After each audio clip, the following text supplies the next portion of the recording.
Gusto en saludarles. Bueno, el día de hoy, lunes 11 de agosto de 2025, presentamos primero quienes quieren los precios por parte de la Profeco, de Iván Escalante, y después vamos a presentar la conformación de la Comisión Presidencial para la Reforma Electoral. Van a presentar lo que contiene el decreto que emitimos. Está Rosa Isela Rodríguez y también Pablo Gómez, quien es el comisionado presidente de esta comisión, quien va a estar conduciendo junto con Rosa Isela los foros, los trabajos. El día de hoy se va a presentar cómo va a ser esta consulta sobre la reforma electoral. Y finalmente Diana Aurora con Humanismo Mexicano, dedicado a Vicente Guerrero. Bueno, entonces iniciamos con quién es quién en los precios. Adelante, Iván. Gracias, Presidenta. Con permiso.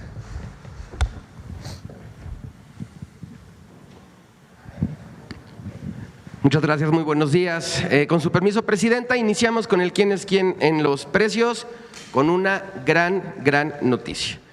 Finabien, nuestra remesadora, en la modalidad de depósito a cuenta o transferencia, ya está en primer lugar. Ya mejoró su promedio de comisión y tiene un muy buen promedio de tipo de cambio. Y entonces en estos ejercicios que hacemos en la calculadora, que está disponible para todas y para todos en la página de internet de Profeco, se revisó que esta semana o la semana pasada el Finabien da por cada $400 7,610 pesos con 68 centavos. Entonces ya tenemos estas clasificaciones, las 5 que más dinero da por los dólares de los paisanos, y les vamos a poner una palomita. Y tenemos estas, hay que recordar que estas no son todas las remesadoras, pero hacemos el cálculo de las que con el ejercicio del promedio de la comisión y el promedio de tipo de cambio, en este caso dan menos pesos por los dólares que envían. En este caso tenemos a RIA Money Transfer, que es la que menos da, le vamos a poner un tache. Adelante. En la modalidad de envío en efectivo tenemos que la que más pesos da por sus dólares es Pagafón Smart Pay. Aquí están también las 5 que más recursos da, les vamos a poner una palomita.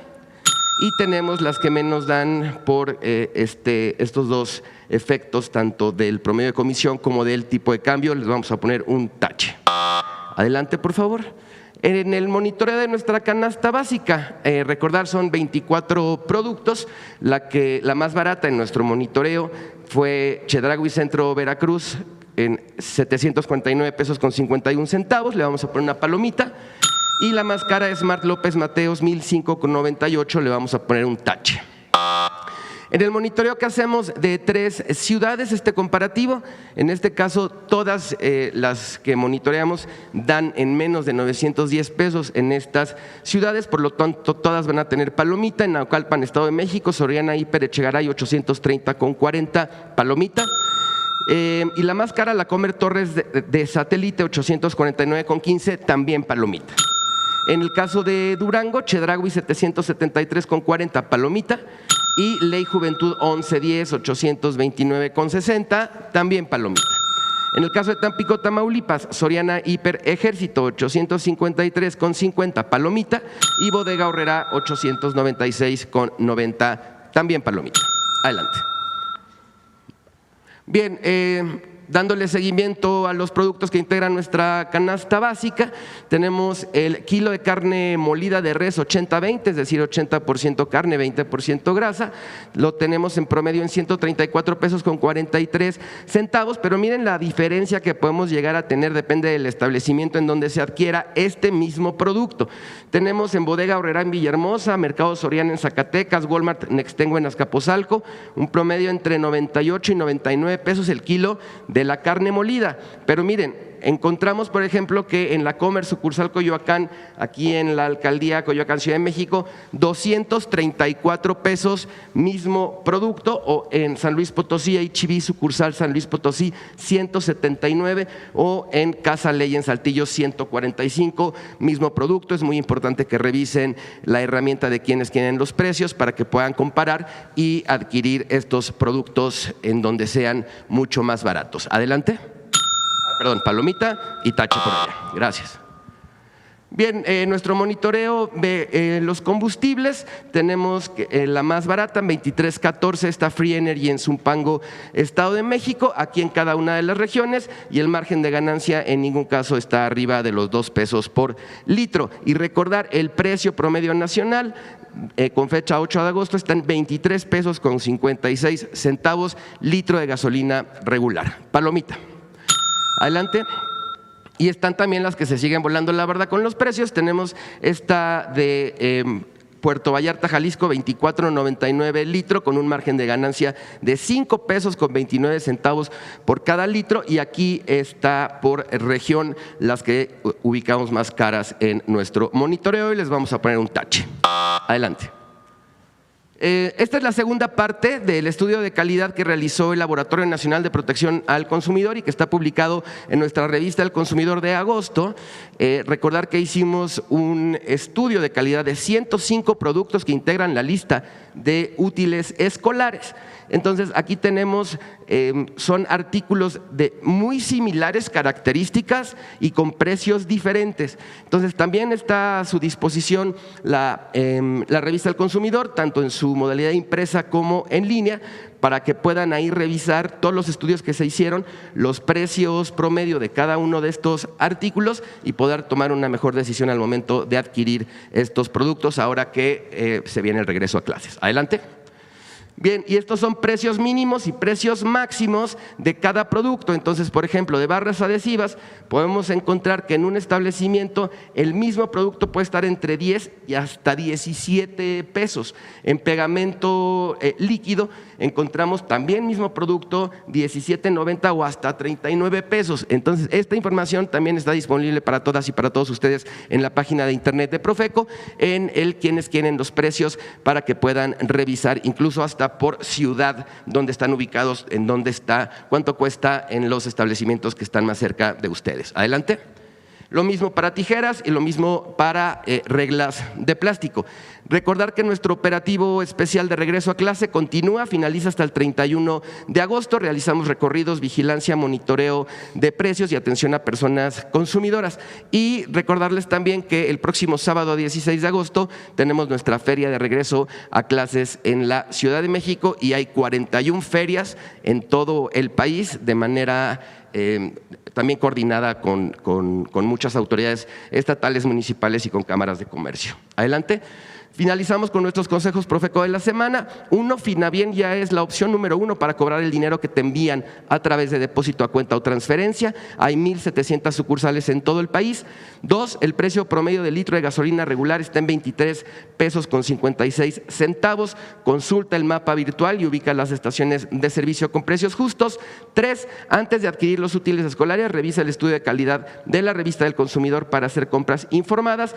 4, consulta en nuestra página de internet las fechas de las ferias de regreso a clases 2025 que se llevan a cabo en todo el país. El 16 de agosto será en la Ciudad de México. Nuestras redes sociales, la página de internet y el número del consumidor. Muchas gracias, presidenta. Muy buenos días. Rosa Isela, ¿o quién va? ¿Pablo? Adelante.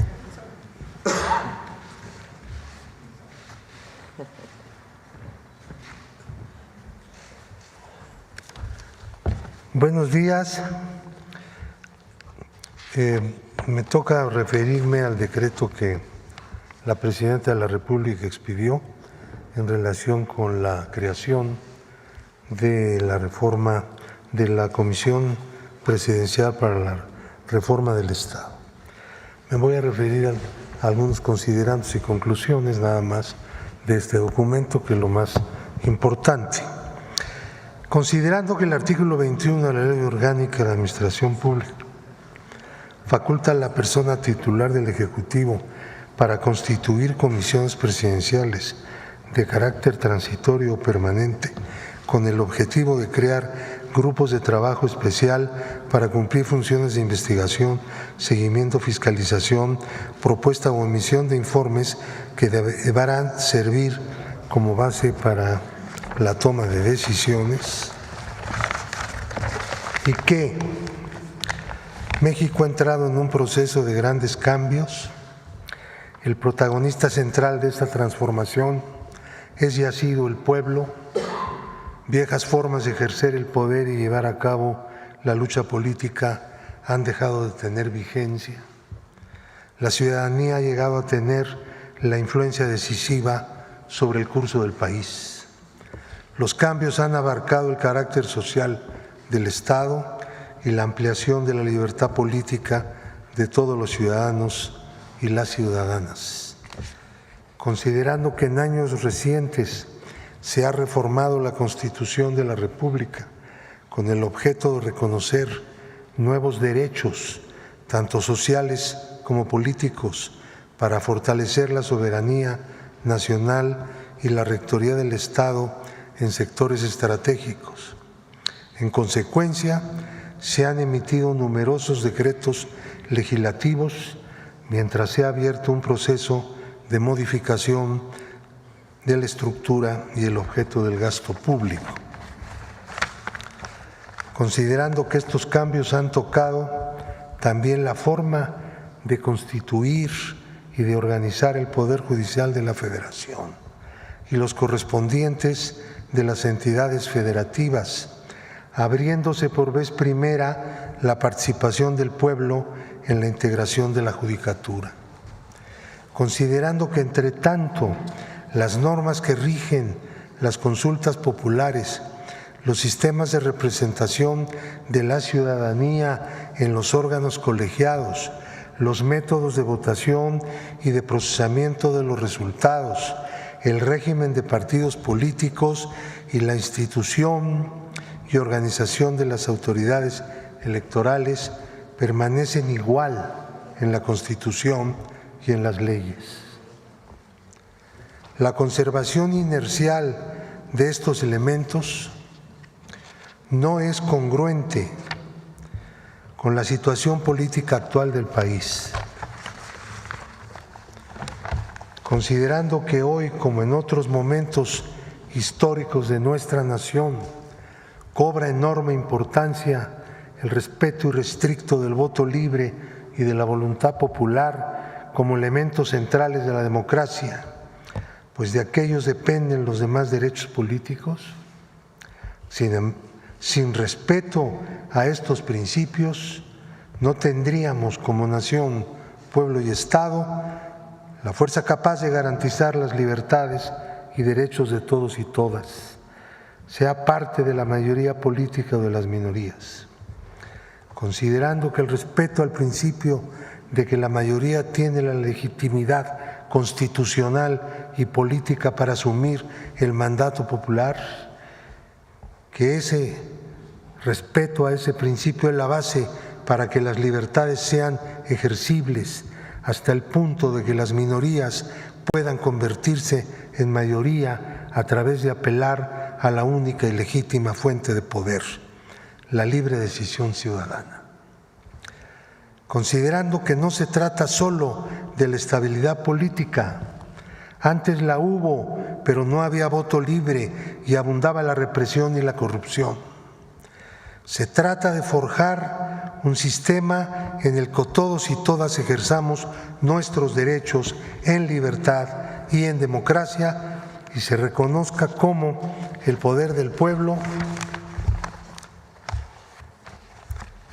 considerando que el desarrollo de la democracia está en dependencia de la expresión y profundización de las libertades políticas, dentro de las cuales es posible el debate de ideas, la lucha de intereses y la disputa del poder. Esas libertades deben ser hoy el más valioso instrumento para mejorar continuamente la transformación nacional emprendida, cumpliendo los mandatos programáticos expresados por la mayoría del pueblo. La historia muestra que los procesos sociales y políticos transformadores que se detienen se deforman con su propio conservadurismo.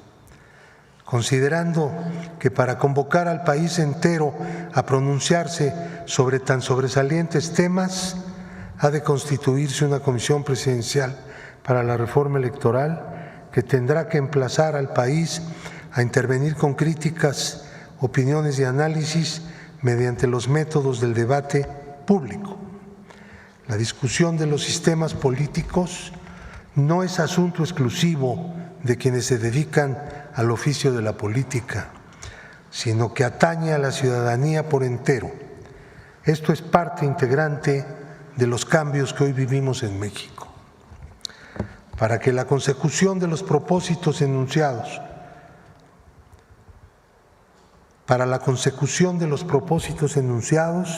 es necesario constituir una comisión presidencial con la participación de las dependencias del Ejecutivo Federal que en adelante se van a enunciar. Por lo que dice la presidenta en su decreto, he tenido a bien expedir el siguiente decreto. Se crea con carácter transitorio la Comisión Presidencial para la Reforma Electoral, en adelante la comisión. La comisión tendrá como objeto convocar al pueblo a expresarse sobre la reforma electoral conveniente para México y realizar estudios sobre ese mismo tema, llevar a cabo los análisis necesarios y elaborar propuestas sobre la reforma electoral, constituir los grupos de trabajo que consideren necesarios para el cumplimiento de sus funciones, elaborar y expedir su reglamento interno. Tercero, la comisión dependerá directamente de la persona titular del Ejecutivo Federal, quien la presidirá y estará integrada por las personas titulares de las siguientes dependencias y unidades. Una persona servidora pública designada directamente por la Presidencia de la República, quien asumirá la presidencia ejecutiva de la comisión. La Secretaría de Gobernación, la Agencia de Transformación Digital y Telecomunicaciones, la Consejería Jurídica del Ejecutivo Federal, la Oficina de la Presidencia de la República, la Coordinación de Asesores del Presidente de la Oficina de la Presidencia y la Coordinación General de Política y Gobierno de la Oficina de la Presidencia de la República. Estas personas podrán designar a una persona servidora pública como suplente permanente solo para cubrir sus ausencias. La comisión podrá invitar a representantes de dependencias, entidades, instituciones públicas o privadas de los 3 órganos de gobierno, organismos autónomos, academia y sociedad civil, quienes podrán participar con derecho a voz, pero sin voto. Cuarto, la comisión llevará a cabo sus funciones observando los principios de transparencia, objetividad, eficiencia, eficacia, economía y honradez, cumpliendo en todo momento las disposiciones jurídicas en materia de transparencia, acceso a la información pública y protección de datos personales. Entre los transitorios, el tercero señala, el segundo dice, la Comisión Presidencial para la Reforma Electoral deberá instalarse dentro de los 10 días hábiles siguientes a la entrada en vigor del presente decreto, y este día se instalará por parte de la Presidenta de la República la Comisión Presidencial. Tercero, cualquier erogación que pudiera generarse en el ámbito federal con motivo de la entrada en vigor del presente decreto será cubierta con cargo al presupuesto autorizado para el ejercicio fiscal de que se trate y los subsecuentes de las dependencias y entidades de la administración pública que la integran. El decreto fue dado el 4 de agosto por la presidenta de los Estados Unidos mexicanos, Claudia Sheinbaum Pardo, y firmado también por la secretaria de Gobernación, Rosa Isela Rodríguez Velázquez, y por el titular de la Agencia de Transformación Digital y Telecomunicaciones, José Antonio Peña Merino. El temario que se está planteando y el Plan General de Trabajo es el siguiente. Primero, el objeto de la comisión es realizar consultas y análisis sobre el sistema electoral mexicano y elaborar propuestas de reforma. Segundo, las consultas se llevarán a cabo de manera amplia e incluyente a ciudadanía en general, organizaciones sociales y civiles, partidos nacionales y locales, comunidades indígenas, integrantes de centros de educación e investigación, autores y analistas sobre temas políticos, organizaciones y centros de migrantes mexicanos en el extranjero, integrantes de órganos electorales, administrativos y judiciales. Tercero, toda ciudadana y ciudadano podrá acceder a ser consultada por la comisión a través del portal oficial de Internet de la misma, que será abierto. Las críticas, opiniones y propuestas serán publicadas en este mismo medio en su totalidad. Cuarto, la comisión llevará a cabo audiencias públicas con organizaciones sociales y políticas, así como con especialistas. Quinto, la comisión organizará debates públicos. Sexto, la comisión realizará eventos públicos en distintas ciudades del país a fin de promover la difusión y discusión de críticas, opiniones y propuestas sobre el sistema electoral mexicano.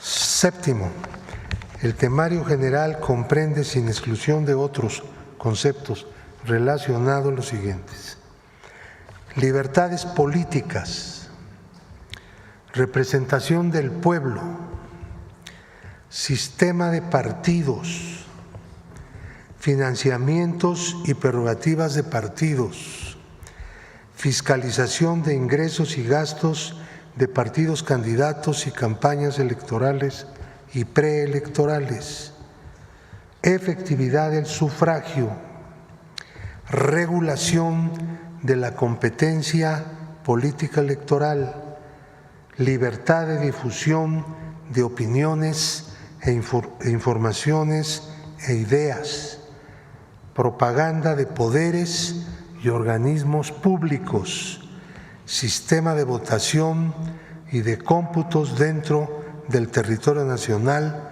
y en el extranjero, autoridades electorales, administrativas y jurisdiccionales, requisitos de elegibilidad, inmunidad de funcionarios elegidos por el pueblo, consultas populares y revocaciones de mandatos.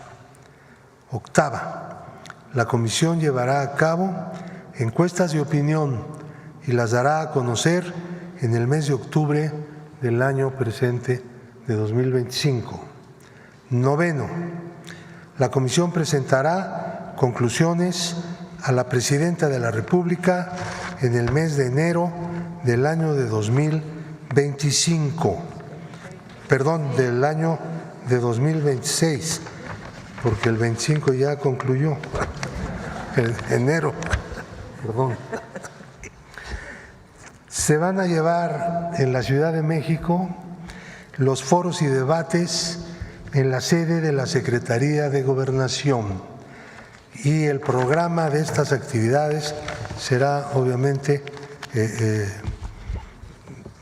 dado a conocer con toda anticipación, con el propósito de que puedan concurrir y cubrir todos los eventos los medios de comunicación que están funcionando en nuestro país, tanto nacionales como internacionales. Es cuanto, Presidenta. Muchas gracias. Gracias, Pablo. Bueno, vamos a las preguntas del día de hoy sobre el tema. A ver, vamos aquí. Aquí primero la compañera. Muchas gracias, presidenta. Mariana Madrid, de Albavisión, Canal 13. Primero preguntarle, el fin de semana el vicepresidente del Consejo de Seguridad de Rusia acusó al gobierno de Ucrania de reclutar a miembros de cárteles mexicanos y de Colombia, pues para combatir en la guerra. ¿Serían miembros del cártel de Jalisco Nueva Generación? A ver, otra vez, no se te escucha muy bien. Aquí. El vicepresidente del Consejo de Seguridad de Rusia el fin de semana acusó al gobierno de Ucrania de estar reclutando miembros de cárteles mexicanos y de Colombia para combatir en la guerra de allá. ¿Tiene alguna información su gobierno sobre esto? No tenemos información sobre ello. Gracias. En otro tema, ¿tiene alguna actualización del número de mexicanos que estarían detenidos en esta prisión de Alcatraz de los Caimanes o si ya han podido regresar más mexicanos desde allá? A ver si tienes el… Al 11 de agosto, el Consulado de México en Miami ha entrevistado 81 mexicanos internados, 31 connacionales hasta el 5 de agosto, 39 el 29 de julio y 11 el 23 de julio. Todos ellos están en comunicación con el Consulado de México en Miami. Ahí está nuestro compañero exgobernador de Chiapas, Rutilio Escandón. Está permanentemente yendo a este lugar a ver qué necesitan los mexicanos que están recluidos y paralelamente a nivel diplomático estamos trabajando permanentemente para que permanezcan ahí el menor número de días y que si ellos así lo deciden, porque hay personas que quieren hacer un juicio en los Estados Unidos, entonces no quieren la deportación inmediata, pero aquellos que lo quieran hacer, de inmediato nosotros les damos todo el apoyo, además evidentemente del apoyo jurídico que tiene que hacerse de parte de los consulados. ¿Y algún reporte sobre que se estén violando sus derechos humanos? Sí, hasta ahora no hay reportes, está en permanente comunicación. Evidentemente no estamos de acuerdo con este tipo de lugares de reclusión. Son estatales, además, no son federales, son del estado de Florida. De ahí a veces tienen que pasar a un lugar de reclusión federal para de ahí, si es la decisión del gobierno de Estados Unidos y no hay un juicio de por medio, sean repatriados, sean deportados a México. Y estamos en comunicación permanente. Gracias. En otro tema, ¿qué reporte tiene pues de las lluvias torrenciales que afectaron ayer la ciudad, ¿no? Incluso pues el aeropuerto tuvo que interrumpir sus operaciones. Sí, ayer fue una lluvia muy fuerte en la Ciudad de México. Increíblemente donde más llovió fue en el centro, aquí en el Zócalo. Fueron, de acuerdo con lo que nos comentó la Coordinación de Protección Civil y Clara Brugada, la jefa de gobierno, alrededor de 81 milímetros tan solo en el centro. A las 12, poco antes de las 12 de la noche o las 0 horas, reiniciaron los vuelos al Aeropuerto Internacional Benito Juárez de la Ciudad de México. Y pues de inmediato se estuvo apoyando al gobierno de la ciudad y evidentemente el gobierno de la ciudad con un equipo además que adquirió recientemente pues pudo atender las distintas áreas de la ciudad que resultaron anegadas o con inundaciones. ¿Habrá algún otro apoyo que le vaya a dar el gobierno federal a la ciudad para evitar que se siga inundando así? Sí, hay una inversión muy grande histórica en la Ciudad de México para evitar inundaciones. La primera, pues evidentemente, de hecho fue el Tajo de Nochistlán, antes de la conquista, y después en la época del Porfiriato, bueno, hubo varios trabajos de ingeniería, pero particularmente en el Porfiriato fue el Gran Canal del desagüe. Cuando el presidente López Obrador fue jefe de gobierno se instalaron 3 grandes plantas de bombeo ahí en ese canal. Previo a ello, cerca de, no sé si fue en los 70s, a ver si me dan la fecha exacta, del drenaje profundo de la Ciudad de México. ¿Cuándo fue que se inauguró? ¿Cuándo? 75, 77, que es un drenaje profundo.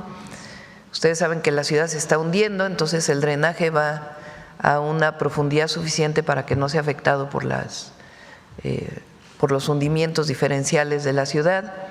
Después, en la época de Peña, y lo terminó el presidente López Obrador, se hizo el túnel emisor oriente para poder sacar más agua pluvial de la ciudad. La ciudad pues está combinado el drenaje con el agua pluvial y se han estado haciendo diferentes obras de manera permanente. Ahora, cuando hay lluvias tan pronunciadas durante tanto tiempo y tan intensas, es difícil que el sistema pues de desahogo pluvial pueda funcionar en el instante con tanta eficiencia. Lo importante aquí es que dura muy poco las inundaciones, porque de inmediato empiezan a operar, pues en el momento que llueve, todas las inundaciones. De todas maneras, pues vamos a apoyar a la ciudad ahí en las zonas en donde se presentan mayores inundaciones. Ella hizo también, Clara, una limpieza de barrancas, que también es muy importante para el poniente y el sur de la Ciudad de México, y apoyar pues obviamente a las familias que tuvieron inundaciones y que pues perdieron parte de su menaje. Muchas gracias, Presidenta. Ya finalmente preguntarle, en 2021 para poder salir del reclusorio, el empresario Alonso Ancira pues firmó un pacto, ¿no?, para pagar más de $200 millones para reparar el daño. Pero ahora se sabe que reside en Texas, que ya dejó de pagar pues lo que le correspondía y que incluso está litigando para cancelar el acuerdo que firmó. ¿Hay alguna información sobre esto? Perdón. Alonso Ancira. No, eso sigue. No, imagínense. No puede haber impunidad en ese caso. ¿Pero tiene algún reporte de que ya dejó de pagar? Voy a averiguar exactamente cómo está para no darles una información que no sea correcta, a ver si antes de que termine la mañanera lo podemos saber, y si no más tarde les informamos. La corrupción que provocó pues el cierre de AMSA en realidad pues es terrible. Entonces, y ha afectado a muchísimos trabajadores. Por cierto, ese tema está hoy en juicio, se declaró la quiebra, se está por definir por parte de la jueza que lleva este caso el resarcimiento a los trabajadores, que es el primer lugar y que así lo estamos pidiendo nosotros, después a los deudores, porque hay acreedores en este caso, para que después se pueda poner a subasta esta planta, que hay muchos interesados en todo el complejo que es Altos Hornos de México. Gracias, Presidenta. Comisión Presidencial. Comisión Presidencial, a ver aquí. ¿Qué tal? Muy buenos días. Ahora sí que del tema. Juan Hernández de Diario Basta, Tabasco Hoy, Campeche Hoy y Quintana Roo y del Grupo Cantón. Sobre el tema, quisiera preguntar de la Comisión Presidencial para la Reforma Electoral, ¿cuántas personas se tiene previsto que participen y cuánto sería el presupuesto que se le asignará? Porque obviamente, pues como ya lo acaban de mencionar, pues no va a faltar algún medio que vaya a querer sacar la calculadora y empezar a hacer cuentas. Sí. No hay un presupuesto adicional a lo que existe en la Presidencia de la República, porque son servidores públicos. El lugar que ocupa Pablo Gómez es una plaza de asesoría de la Presidencia que en su momento tuvo Sergio Salomón, ya que tomó posesión del Instituto Nacional de Migración. Estaba libre esa plaza y ahora la reorientamos para coordinar la Comisión Presidencial. Y si acaso, pues cuando se realizan los foros, pues vamos a pedir apoyo a los gobiernos de los estados, los gobiernos municipales, pues para desarrollar los foros y la consulta pública, pero no hay un presupuesto especial para la comisión. Y bueno, ¿y cómo sería precisamente el proceso de participación? Porque, bueno, estamos hablando de una de las reformas pues más importantes se va a ejecutar ahorita también en su gobierno. Estamos hablando de una reforma que va a definir el modo de elegir de los ciudadanos, la conformación de cámaras, el financiamiento de partidos. O sea, es una gran reforma que incluso se puede decir histórica. Pues queremos que participe el mayor número de personas posible Para eso hay foros en distintas entidades de la República. Se puede participar incluso también por internet. Ya estamos haciendo la plataforma para la participación. Se va a recibir a personas de organizaciones, partidos políticos, legisladores. Si los consejeros del INE quieren participar, pues pueden participar, porque no se puede participar como institución, ¿verdad? Pero sí como personas. Está abierta a que participen todos aquellos que deseen poner sus ideas sobre la mesa, y a partir de ahí pues se va a hacer una propuesta que tenga que ver con los puntos que planteó Pablo, que como ven pues son muchos, desde el financiamiento a los partidos políticos, el propio régimen de partidos, el voto popular, si es electrónico, ¿no? Por ejemplo, si ya podemos avanzar al voto electrónico, es uno de los temas, el financiamiento de los partidos, la cantidad de recursos que se utilizan para las campañas y para la elección. ¿Qué más, Pablo? La representación del pueblo en la Cámara de Diputados, en la Cámara de Senadores, la representación proporcional, todo está a discusión. Le hacía esta acotación porque en los últimos días el PAN y el PRI han estado atacando precisamente esta reforma electoral. Bueno, obviamente muchos no quieren perder sus privilegios, ¿no? O sus grandes prerrogativas. ¿Usted los invitaría a que participen en lugar de estar criticando? Todos están invitados a participar, todos. No, aquí no se coarta el derecho de participación a nadie. Todos pueden participar, pero tiene que quedar muy claro también la historia de nuestro país. Aquí lo mencionó y lo escribimos en el decreto de creación de la comisión, y lo que hemos estado hablando, la historia de los fraudes electorales. Lo que no queremos es que nunca más en nuestro país regrese un fraude. Bueno, gracias. En un segundo tema, a pesar de que en diversas ocasiones ha sido desmentido, incluso por las propias autoridades de Estados Unidos, pues Simón Levy continúa haciendo acusaciones sin pruebas en redes sociales, mismas que, bueno, estas acusaciones las han sido retomadas por diversos medios de comunicación, pues que son antagónicos a la 4T. Quisiera conocer su opinión referente, pues, a este personaje que ha estado utilizando, pues, las benditas redes sociales, como diría el expresidente Andrés Manuel López Obrador, pues, para atacar a la 4T. ¿Quién? ¿Cómo dices que sí? Simón Levy. Es como aspirante a agente de la DEA o algo así, ¿no? Porque saca unas informaciones que no sé de dónde las saque. Dice tener información secreta de el gobierno de Estados Unidos o no sé de dónde. Entonces yo creo que su intención pues es ser aspirante, ¿no? O sí, ¿no? Aspirante o pero no creo que sea, ¿verdad? Tiene una muy mala fama,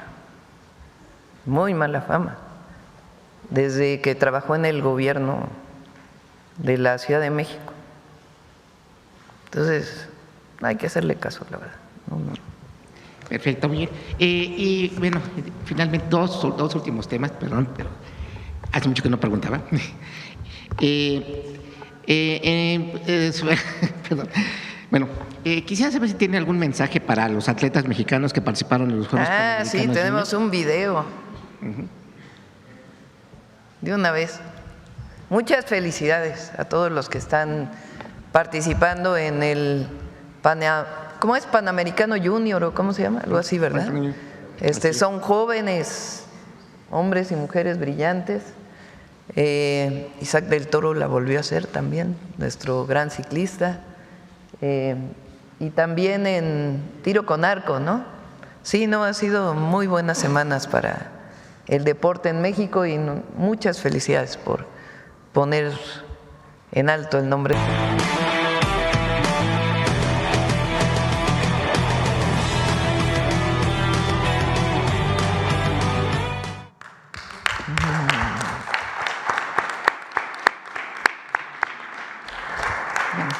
Y gracias. Y finalmente, Presidenta, este 16 de agosto, Diario Basta cumple 15 años. 15 años de Muchas vida. felicidades a Quisiera, sus dueños, directores, la familia Cantón. Gracias, le agradezco muchísimo. Y bueno, pero un mensaje a la empresa, a todos los trabajadores, a todos los trabajadores de Grupo Basta en particular, que estás aquí. Grupo Cantón. Y Grupo Cantón. Gracias. Muchas felicidades. Bueno, vamos sobre la comisión. Sobre la comisión. Buenos días, Presidenta. Arturo Arellano, de Canal 11. Presidenta, yo quisiera saber cómo se definirán los foros o las audiencias públicas sobre esta reforma electoral y si ya hay un primer saque de las sedes que se van a llevar a cabo. El lunes próximo, yo creo que hoy nos reunimos, apenas hoy vamos a instalar la comisión y ahí vamos a ver los primeros foros para irlos anunciando poco a poco para que todo el mundo pueda participar. Ok, Presidenta. Una pregunta para Pablo Gómez. Él ha hablado de enterrar las reglas electorales del PRI. ¿Qué ejemplos concretos de esas reglas siguen vigentes hoy que se van a desterrar?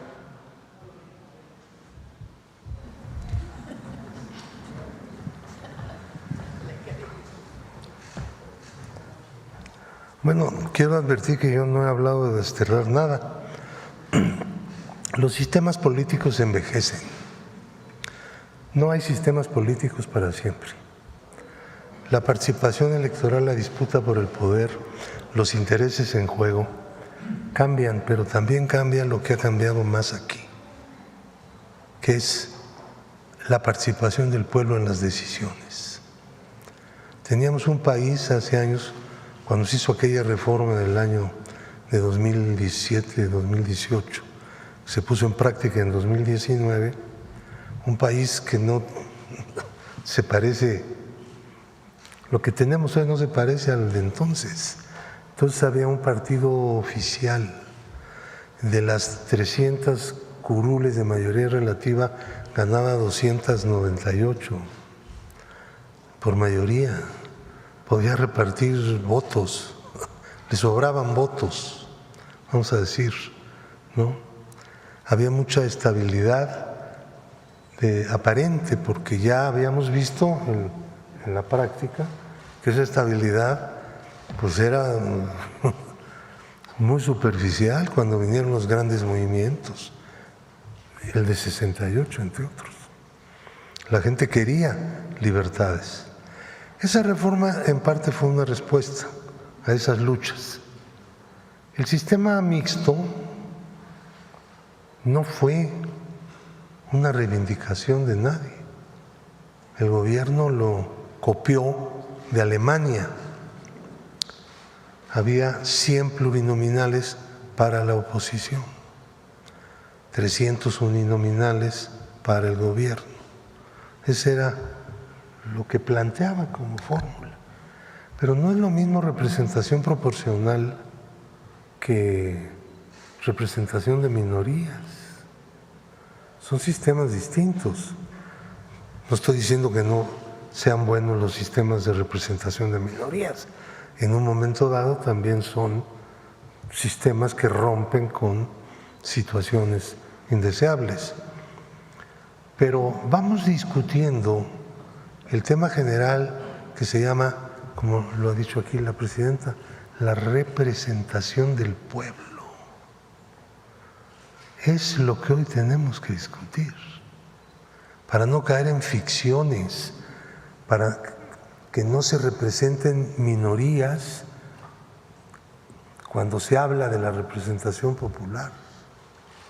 La pregunta es, ¿a quién representan esos diputados que eran para representar a las minorías? ¿A quién representan hoy? Hay que contestarnos la pregunta, hay que ver lo que está pasando. Yo pienso que miren ustedes, esta transformación que vive hoy el país tiene una base en la crítica y la otra gran base es la participación del pueblo. Juntando la crítica con la participación del pueblo, que la crítica se convierta en propuesta nueva, en transformación, a través de la acción popular. Por eso convocamos a todo el mundo. Este portal de internet va a estar abierto a quien quiera participar, criticar, proponer lo que quiera. No hay más límites que no usar esto como instrumento para insultar, difamar o usar palabras que ya vemos que en las redes están muy de moda, por desgracia, pero que nosotros no tratamos de que se reproduzcan, obviamente, ¿no? Entonces, ese será el único límite, nada más. De ahí en fuera, pues cada quien puede criticar el sistema que quiera, los funcionarios, su desempeño, todo. Y de ahí vamos a ver lo que brota, digamos, de partes de la sociedad especialmente activas y que quieren que su crítica se escuche. Se escuchará, eso sí, esa es la idea. Bueno, Presidenta, ya me excedí. Muchas gracias. Otra pregunta, Presidenta. Entiendo que la reforma se construirá en base a estos foros, pero aquí se ha hablado de modificar las OPLES y que el INE asuma las tareas en las elecciones de los estados. ¿Por qué es necesario modificar los OPLES y fusionar las funciones en un solo organismo nacional? Bueno, la pregunta es si vale la pena que continúen. El tema es lo que representa el costo de las elecciones para el pueblo. Por supuesto que todos queremos democracia. La democracia es la representación del pueblo, es el poder del pueblo. ¿Para qué queremos tanta institutos locales, instituto federal? Si ya hay casillas únicas, ya la fiscalización se hace de manera centralizada, entonces, ¿qué caso tiene que haya instituciones locales? Lo pongo como pregunta. Ok, Presidenta, gracias. También te pregunto si se contemplaría cambios en la legislación respecto a las candidaturas independientes o nuevos partidos en esta reforma. Sí, que haya nuevos partidos. Yo, por ejemplo, pienso que ¿por qué cada 6 años tiene que abrirse un nuevo partido?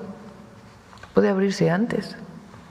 O las candidaturas independientes, que están muy limitadas, por cierto, en nuestro país por el número de firmas que se tienen que obtener. El pueblo de México hoy está muy consciente y no tiene por qué limitarse a la participación de nadie. Lo que sí es la concepción de la democracia. Eso es algo que hay que discutir. Y la representación popular. Porque antes pues era la representación de las élites, hoy no, es la representación del pueblo. Porque aunque no les guste, en México quien manda es el pueblo. Gracias, Presidenta. En un último tema, ayer se dio a conocer un acuerdo para fijar los precios mínimos de exportación del jitomate. ¿Podría usted abundar en el acuerdo? ¿Se estableció una asociación con productoras de Estados Unidos sobre este tema? Fue una propuesta que hicieron los propios productores del jitomate. Plantearon que era necesario pues establecer precios mínimos para evitar que algunos productores tuvieran precios más bajos y no fuera justo para todos los productores de exportación. La exportación de jitomate, hay pequeños productores en distintos lugares del país y también hay los grandes productores, que principalmente son de Sinaloa. Entonces, este acuerdo fue propuesto por ellos para que todos tuvieran la misma posibilidad de seguir exportando a pesar de este 17% que impuso el gobierno de los Estados Unidos. Y ha estado el doctor Julio Verdeguer, el secretario Isadera, en contacto con ellos para ver qué otros apoyos necesitan. Se requiere una fianza, por ejemplo, ahora para exportar, y se está trabajando para ver cómo se les puede apoyar a los pequeños productores con esa fianza a partir de pues, distintos esquemas.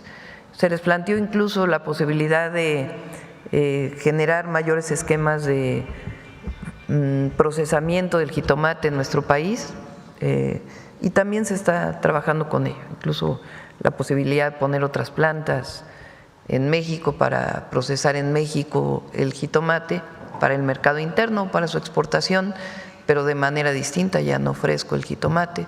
Entonces está trabajando con eso, pero la decisión de poner el precio mínimo fue de las propias organizaciones, todos estuvieron de acuerdo, desde el pequeño productor hasta el gran productor. Muchas gracias, presidenta. Gracias. Más bien fue a solicitud de ellos, de hecho. Sí. A ver aquí, la compañera. Salud. Buenos días, presidenta. Yusbel Carolina, de Código Libre. Presidenta, sobre el caso del menor de 5 años en el Estado de México, que la madre había acudido a una de las agencias del Ministerio Público, de la Fiscalía y del DIF, no se le dio atención. ¿Qué nos dice de ello? Y más para reforzar este tema de la infancia, esto ocurrido la semana pasada.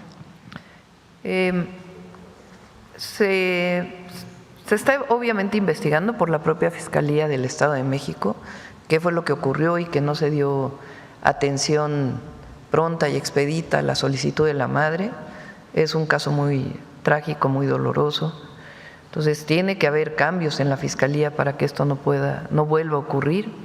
Por otro lado, la gobernadora Delfina desde el primer momento está en contacto con la familia. Ayer incluso el secretario de Seguridad, Omar, habló con ella, con la familia, y se está apoyando a la familia.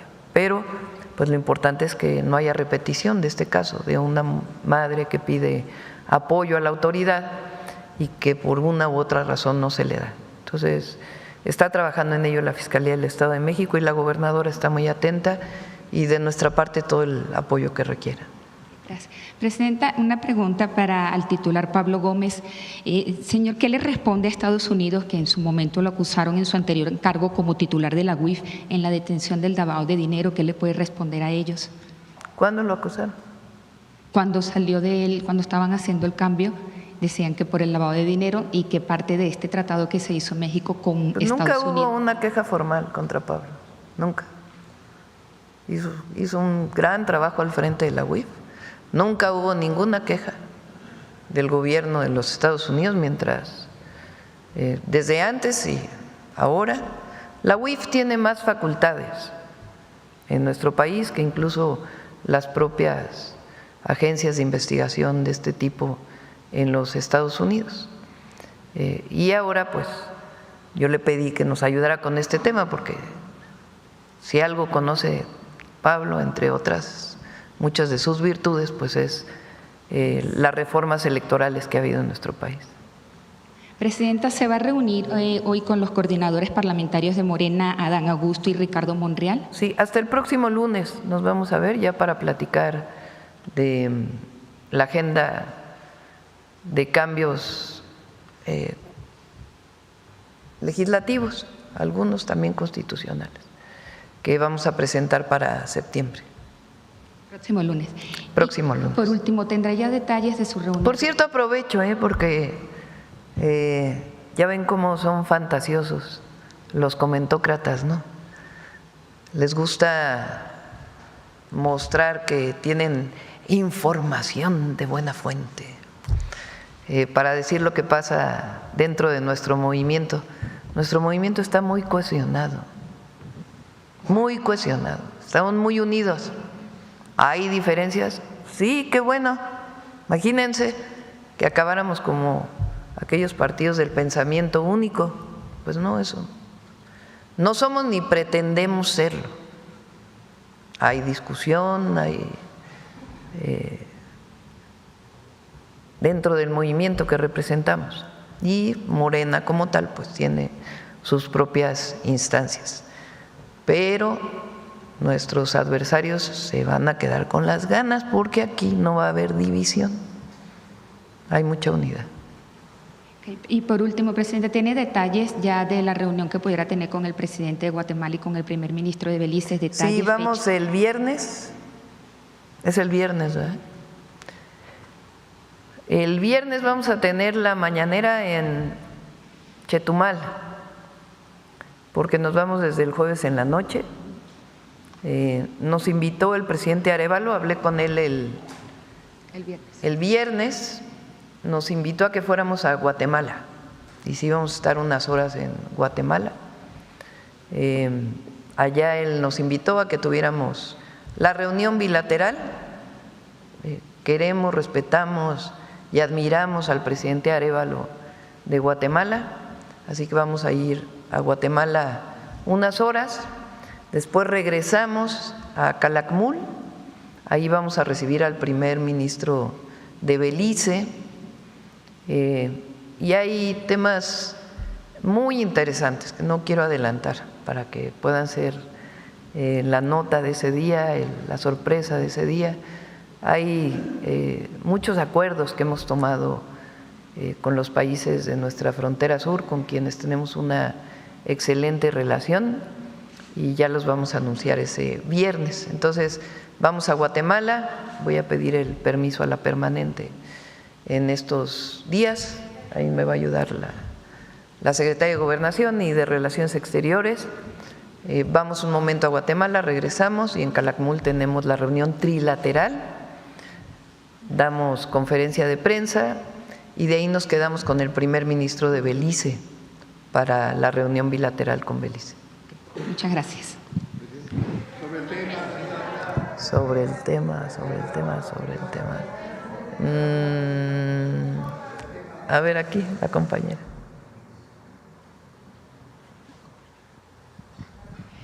Muchas gracias, presidenta. Liané Valadez, del canal de YouTube EliTV Oficial. Muchísimas gracias.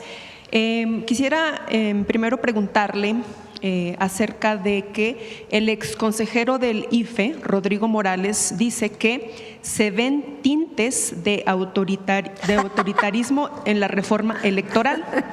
Es que el expresidente él fue del conmigo INE, en el CCH, por cierto. el expresidente del INE, Lorenzo Córdoba, dice que sería una reforma electoral a modo y en general ya empezaron algunos debates en las redes sociales y la oposición dice pues que Morena tendría el total control del INE. ¿Qué le dice a usted a todos estos que piensan así y qué mensaje les enviaría? ¿Por qué no dijeron nada? A ver, pregunto. ¿Por qué no solo no dijeron nada?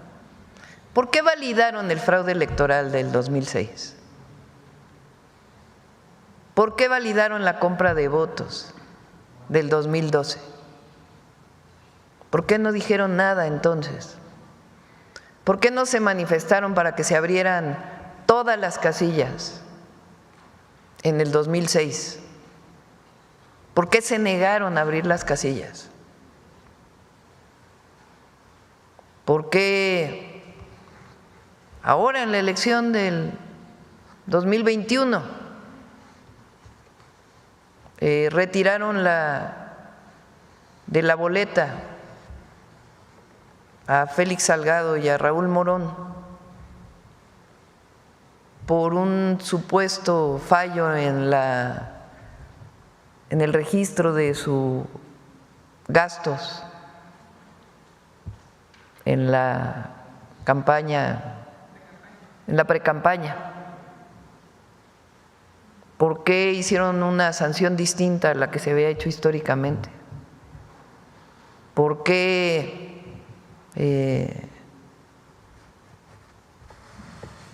no dijeron nada con las resoluciones diversas del INE en contra de un partido político? Es que ya no es tiempo de la democracia como ellos la pensaban. Nunca se imaginaron que el pueblo de México iba a tener tanta fuerza. Entonces, va a ser abierta la discusión. Todavía no hay nada decidido. No hay una propuesta construida. Tenemos nuestras ideas.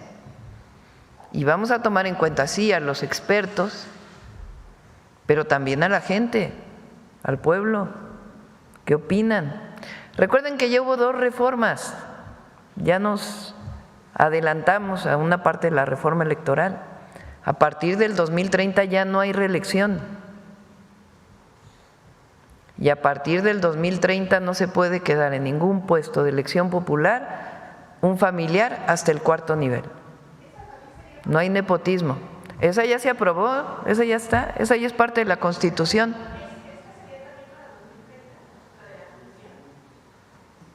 Vamos a ver qué opina la gente, si es para el 27 o es para el 2030. Está abierta la discusión, pero sí, ellos pues representaron una época en el país que afortunadamente pues ya no está. Ahora, ¿qué es más autoritario?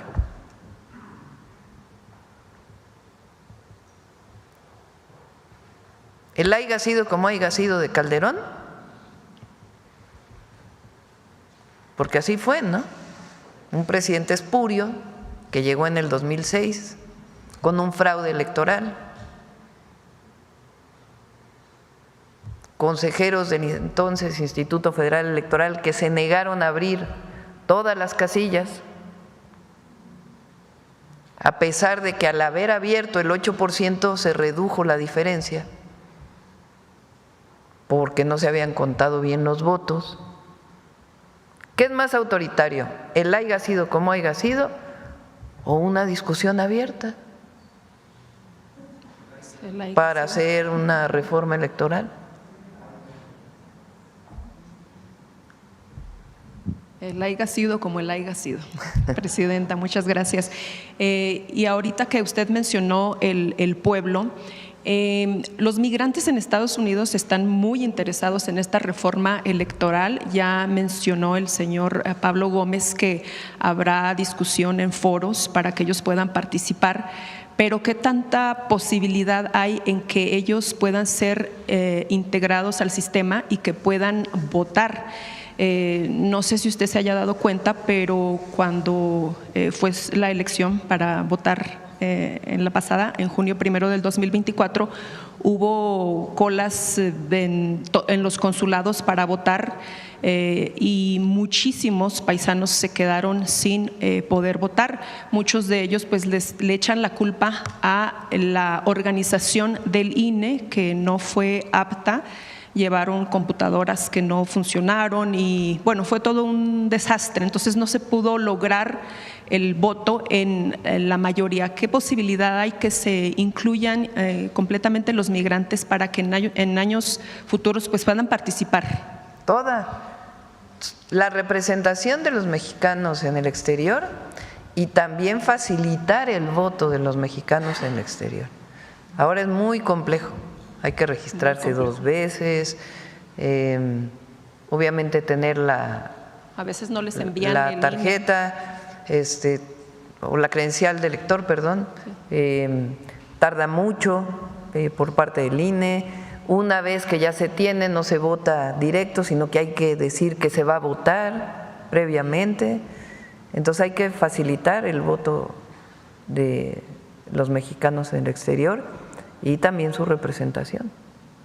Muchas gracias. Y ya por último, Presidenta, el presidente de la Cámara de Senadores, Gerardo Fernández Noroña, plantea una iniciativa para traer a México niños huérfanos del conflicto que se vive en Gaza como un acto humanitario. ¿Qué piensa usted al respecto? Está muy bien, si es necesario, por supuesto que sí.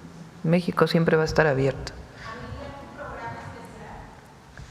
Pues habría que ver, le encargo aquí a la secretaria con el secretario de Relaciones Exteriores. Siempre hay muchos que niños. Tenga que ver con asuntos humanitarios, México siempre abrirá las puertas. No, bueno, es apenas. Tendríamos que revisar si es el caso. Sí. Gracias, Presidenta. Sí.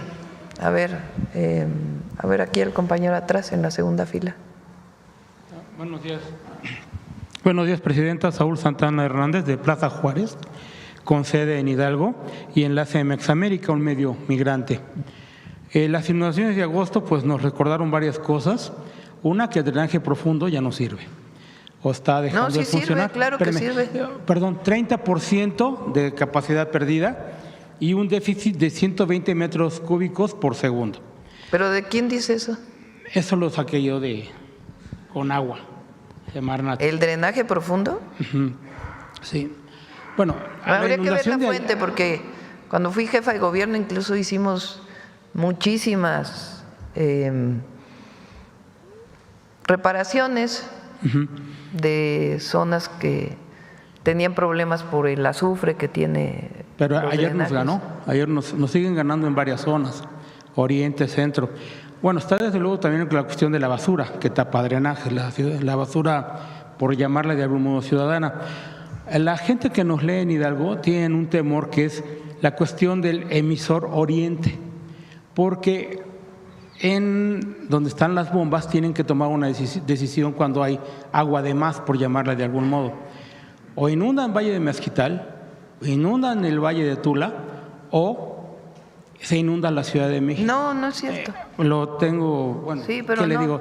Vamos a traer aquí al operador. Créeme que no vine a mentir. Emisor Oriente, para que se conozca cómo opera el túnel emisor Oriente. Lo que hace falta todavía son algunas obras de drenaje importantes que se conecten al emisor Oriente. Por ejemplo, pues como conozco Tlalpan, porque goberné Tlalpan, ahí en la zona de la Glorieta de Vaqueritos, hace falta un drenaje adicional para que pueda conectarse al túnel emisor Oriente y algunas otras obras en otros lugares de la ciudad. Pero que la operación del túnel emisor Oriente tenga que ver con una decisión subjetiva de si se inunda una o se inunda otra, vamos a traer al operador para que pueda informar. Esto lo tomamos de algunos comentarios que nos hacen lectores y algunos estudiantes, algunos doctores universitarios. Son de la zona de Tula de Allende, Tepeji del Río, Chilcoahuautla, Tasquillo, Tlahuelipan, Mixquiahuala, Ixmiquilpan, Tezontepec y Tlaxcuapan. Son los que nos han dicho de ese temor. Y a partir de que, bueno, algunos profesores universitarios… A ver si te pasan la foto de lo que estamos haciendo en el río Tula, del desasolve tan importante que se está haciendo y la continuidad de un trabajo que inició el presidente López Obrador después de la inundación en Tula. Únicamente pasamos, afortunadamente, en Oslén, que es esa preocupación, sobre todo porque hay zonas malolientes, zonas que se están infectando, pero usted ya nos dio su respuesta. Sí, a ver, es importante. Bueno, aquí era un lago y hay diversos ríos que alimentaban este lago.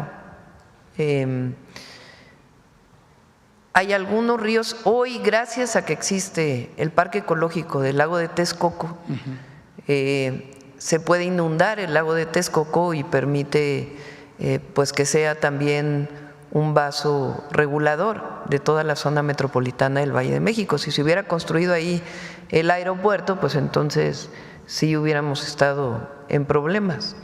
Entonces cada vez se reorientan más ciertos ríos al ex lago de Texcoco, ya recuperado en una buena parte, se construyen humedales para poder limpiar esa agua de manera natural y además pues están haciendo diversas obras para la zona metropolitana del Valle de México. Uno de los proyectos más ambiciosos del gobierno, el proyecto ambiental ambicioso, es limpiar el lago de Tula, uno de los 3 ríos, perdón, el río de Tula, es uno de los 3 ríos que queremos sanear. Y para ello hay un proyecto pues ya prácticamente terminado, de hecho ya se están haciendo las licitaciones, se van a ocupar varias plantas de tratamiento y distintas acciones en toda esta zona. También se requiere un saneamiento adicional del Gran Canal, varios saneamientos, además de una planta que se construyó en el periodo de Calderón, que está funcionando. Y a ver si tienen la foto, si se las envía del río Tula, Efraín, ahorita la ponemos. Y cuando vino la inundación de Tula, hace algunos años, el presidente instruyó para que se rehabilitaran todos los bordos y se le diera suficiente capacidad. Se hizo una buena parte y nosotros todavía estamos ampliando esa zona, así que se sigue trabajando ahí. Si quiere, mientras le puedo preguntar algo más. En la pasada sesión de detector de mentiras que me tocó, se dijo sobre la información publicada respecto a un supuesto colapso de actividades del puerto de Manzanillo, donde se informó que no se logró la liberación efectiva de 470 pedimentos de un total de 538, lo que representa 87.4 en la regulación de mercancías. Hay otras cifras, pero el negocio para terminales por demoras ha ido en ascenso, lo que ha provocado severas afectaciones a transportistas, a empresas nacionales por temas de estadías, pagos de transporte y usos extraordinarios. Empresarios, transportistas han denunciado malas prácticas. Esto no afecta la intención o el anuncio que usted nos dio de que Manzanillo va que vuela, o que la intención es que sea el primer puerto de América Latina, este tipo de situaciones que denuncian usuarios del Manzanillo. Bueno, ha aumentado la recaudación en Manzanillo. Si hubiera aumentado las malas prácticas, pues no aumenta la recaudación, ¿no? Porque el objetivo pues es que haya alguna dádiva, corrupción, moches, para que no se revise un contenedor. Entonces, lo primero es que ha aumentado la recaudación en Manzanillo. Se revisan más los contenedores que antes. De hecho, el porcentaje de revisión del semáforo rojo famoso que existe en las aduanas aumentó para poder revisar más. ¿Qué se está haciendo para hacerlo más eficiente? Pues comprando, algunos ya se habían comprado y se están instalando, y comprando más equipos de detección de rayos X, rayos gamma, que permitan, sin necesidad de que una persona esté revisando los contenedores, pues revisar a todos los contenedores en las aduanas. Estuve en Manzanillo el sábado estuvimos en Manzanillo, platicando ahí con la Marina, y la segunda etapa, por decirlo así, una segunda fase del puerto de Manzanillo es la laguna de Coyotlán. En este momento se están haciendo los estudios de impacto ambiental, las manifestaciones de impacto ambiental, para evitar daños ambientales y también considerando a los pescadores para que no haya afectaciones a la pesca en la laguna. Pero se va a ampliar el puerto de Manzanillo, lo cual pues lo va a hacer el más importante de América Latina, y por supuesto su conectividad con un puerto que nos interesa mucho su desarrollo, porque es parte del corredor interoceánico que es Salina Cruz. Está llegando más personal también a Manzanillo, se está contratando más personal en aduanas, no solamente en Manzanillo, sino en otras aduanas, pues para las verificaciones que tienen que desarrollarse. Sí, concretamente los empresarios del lugar mencionan al director de la Agencia Nacional de Aduanas, Rafael Marín Mollinedo, y al titular de aduana de Manzanillo, Rodolfo Torres Chávez. ¿Usted hablaría con ellos, mantiene contacto con ellos? Él tiene contacto con los empresarios todo el tiempo, Marín. O sea, imagínense nada más, en lo que llevamos del gobierno, la recaudación de aduanas aumentó en cerca de 150,000 millones de pesos. ¿Qué quiere decir la recaudación de aduanas?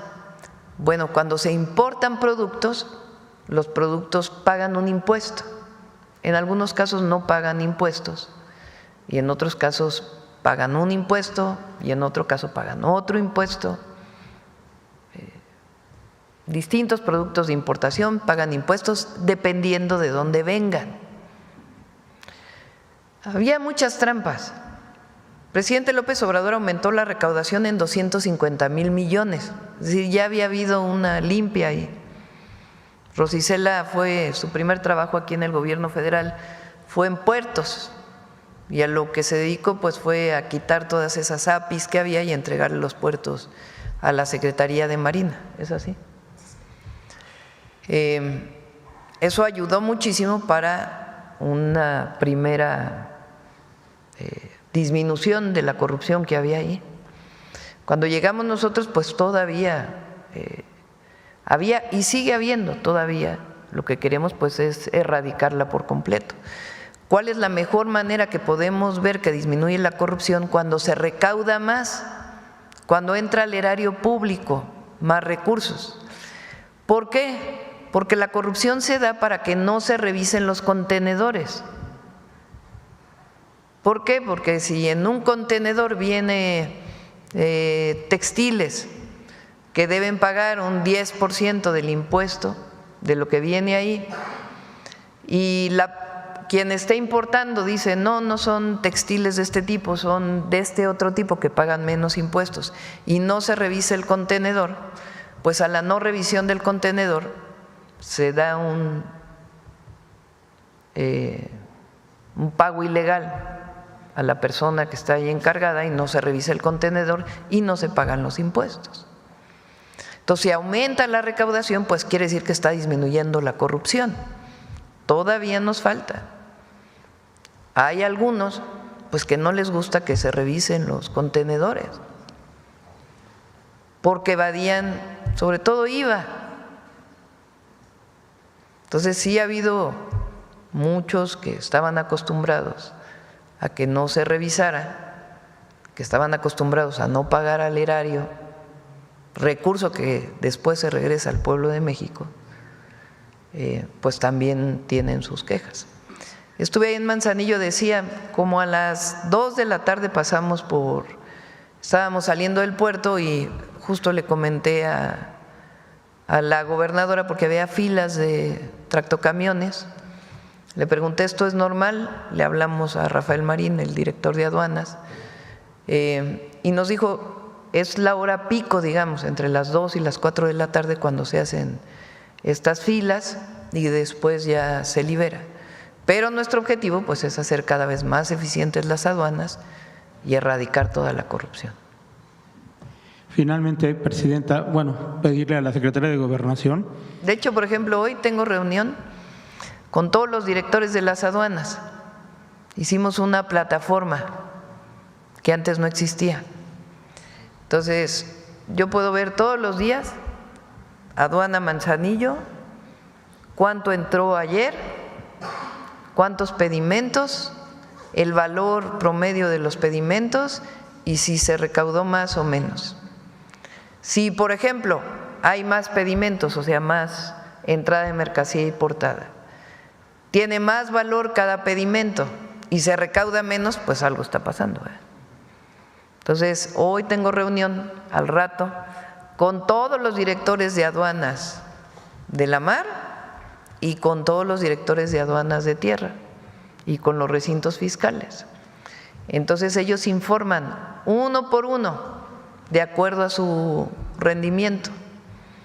A ver, bajó la recaudación en este puerto, ¿por qué? ¿Qué pasó? ¿Qué problemas hubo? ¿Qué es lo que hay que hacer? Y a partir de ahí pues se toman decisiones.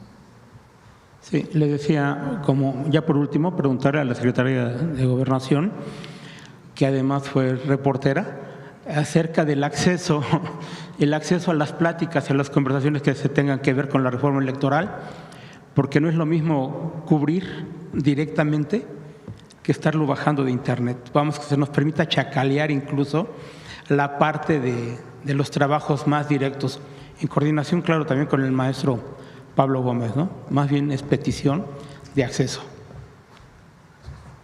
Con su permiso, Presidenta. Sí, total acceso a todos los foros que habrá en la Secretaría, por una parte, pero de acuerdo a lo que dice la propia convocatoria y la comisión, pues van a ser en todo el país, no solamente van a ser en la Secretaría que está en Bucareli, sino van a ser en todos los estados de nuestra República y otras ciudades importantes, y donde quiera que quieran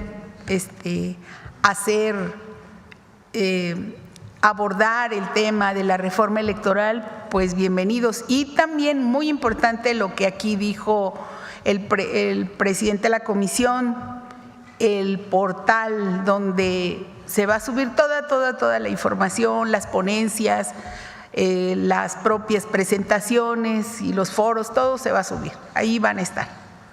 Gracias a ambas. A ver, vamos, la compañera Guerrero, que hace rato que no. Muchas gracias, presidenta. A ver, pon la foto del río Tula.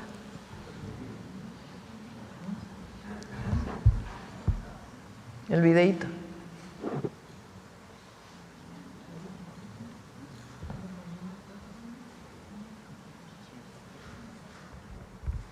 Se está haciendo un trabajo de desasolve y además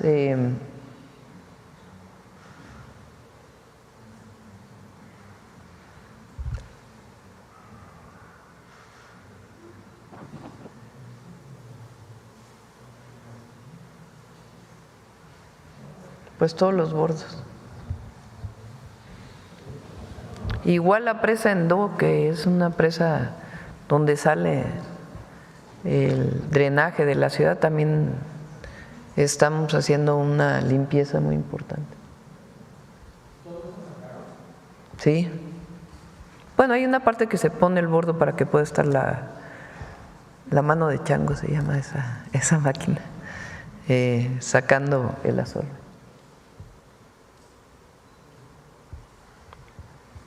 Adelante. Buenos días, presidenta. Citlali Guerrero, de Bajo Palabra. Presidenta, preguntarle si usted cree que haya condiciones para que se apruebe esta reforma que están proponiendo, sobre todo por las declaraciones ambivalentes que ha hecho el diputado Ricardo Monreal. No, primero diciendo que no es una exigencia en la actualidad y que los partidos aliados como el Verde y el PT pudieran no estar de acuerdo en que se disminuya el presupuesto a los partidos y en que desaparezcan pues las pluris, ¿no? Y luego declara pues que sí la va a apoyar. Entonces preguntarle si usted cree que sí vaya a pasar esta reforma, sí, y si considera que va a pasar para creo este que año. Sí, y además, como digo, no hay pensamiento único en nuestro movimiento. Hay distintos puntos de vista y tanto dentro como fuera se va a tomar en cuenta todo. ¿Y cree que se va a aprobar para este año? ¿Perdón? ¿Cree que se vaya a aprobar para este año? No, la propuesta va a estar en enero. La idea es que estos meses sean de discusión y que en enero hagamos la propuesta. Y preguntarle al maestro Pablo si considera que el origen de las plurinominales ha perdido su razón de hacer, porque bueno, esto era justamente como para representar a las minorías. Por ejemplo, el caso concreto de artistas, pues que nunca se habían representado ni en cabildo, ni en congresos locales, y ni en las cámaras altas. O sea que si esa es una como de las causas para disminuir o desaparecer las pluris, porque han perdido su origen.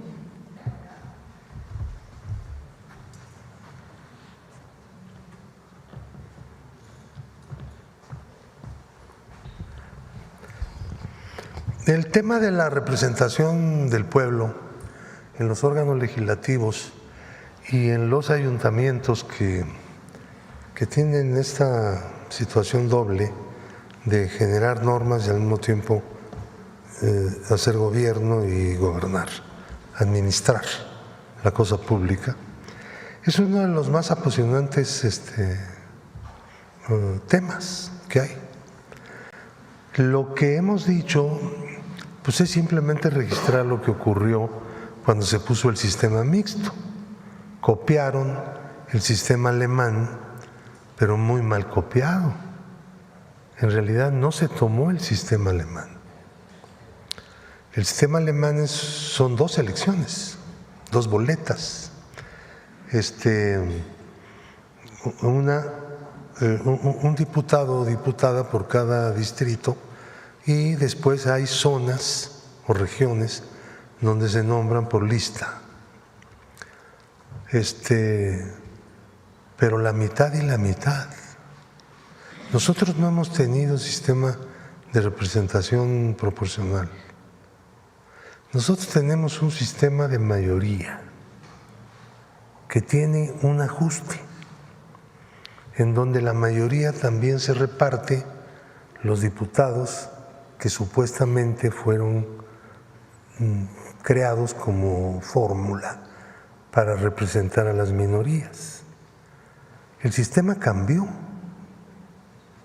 Eran 100 plurinominales, ahora son 200, porque eso se hizo en los años 80, cuando el presidente le aceptó al PRI que también tuviera pluris. Pero los pluris eran para los partidos minoritarios y ahora también son para los mayoritarios. Entonces la pregunta es, ¿a quién representan? Entonces algunas personas dicen que representan a las direcciones de los partidos, que ponen a 200 diputados cada 3 años y los representan a ellos y se reparten entre ellos lo que después se convierte en 200 legisladores. Esa es una respuesta. La otra respuesta que algunos exfuncionarios del IFE y del INE están dando es, no, que haya 250 uninominales, 250 plurinominales. Pero la pregunta no es esa.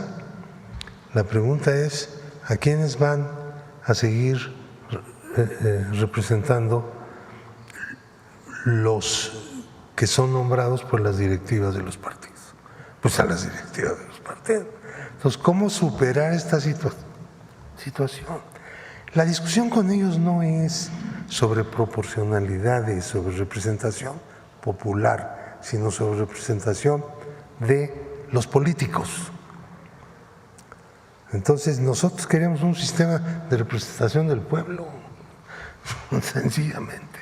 Entonces, hay que discutirlo a partir de la crítica. Esto que yo acabo de exponer es una crítica. Probablemente ellos tengan otras, pero no se las hemos escuchado. ¿Por qué no nos dicen cómo critican el sistema actual? ¿O está tan perfecto que es incriticable?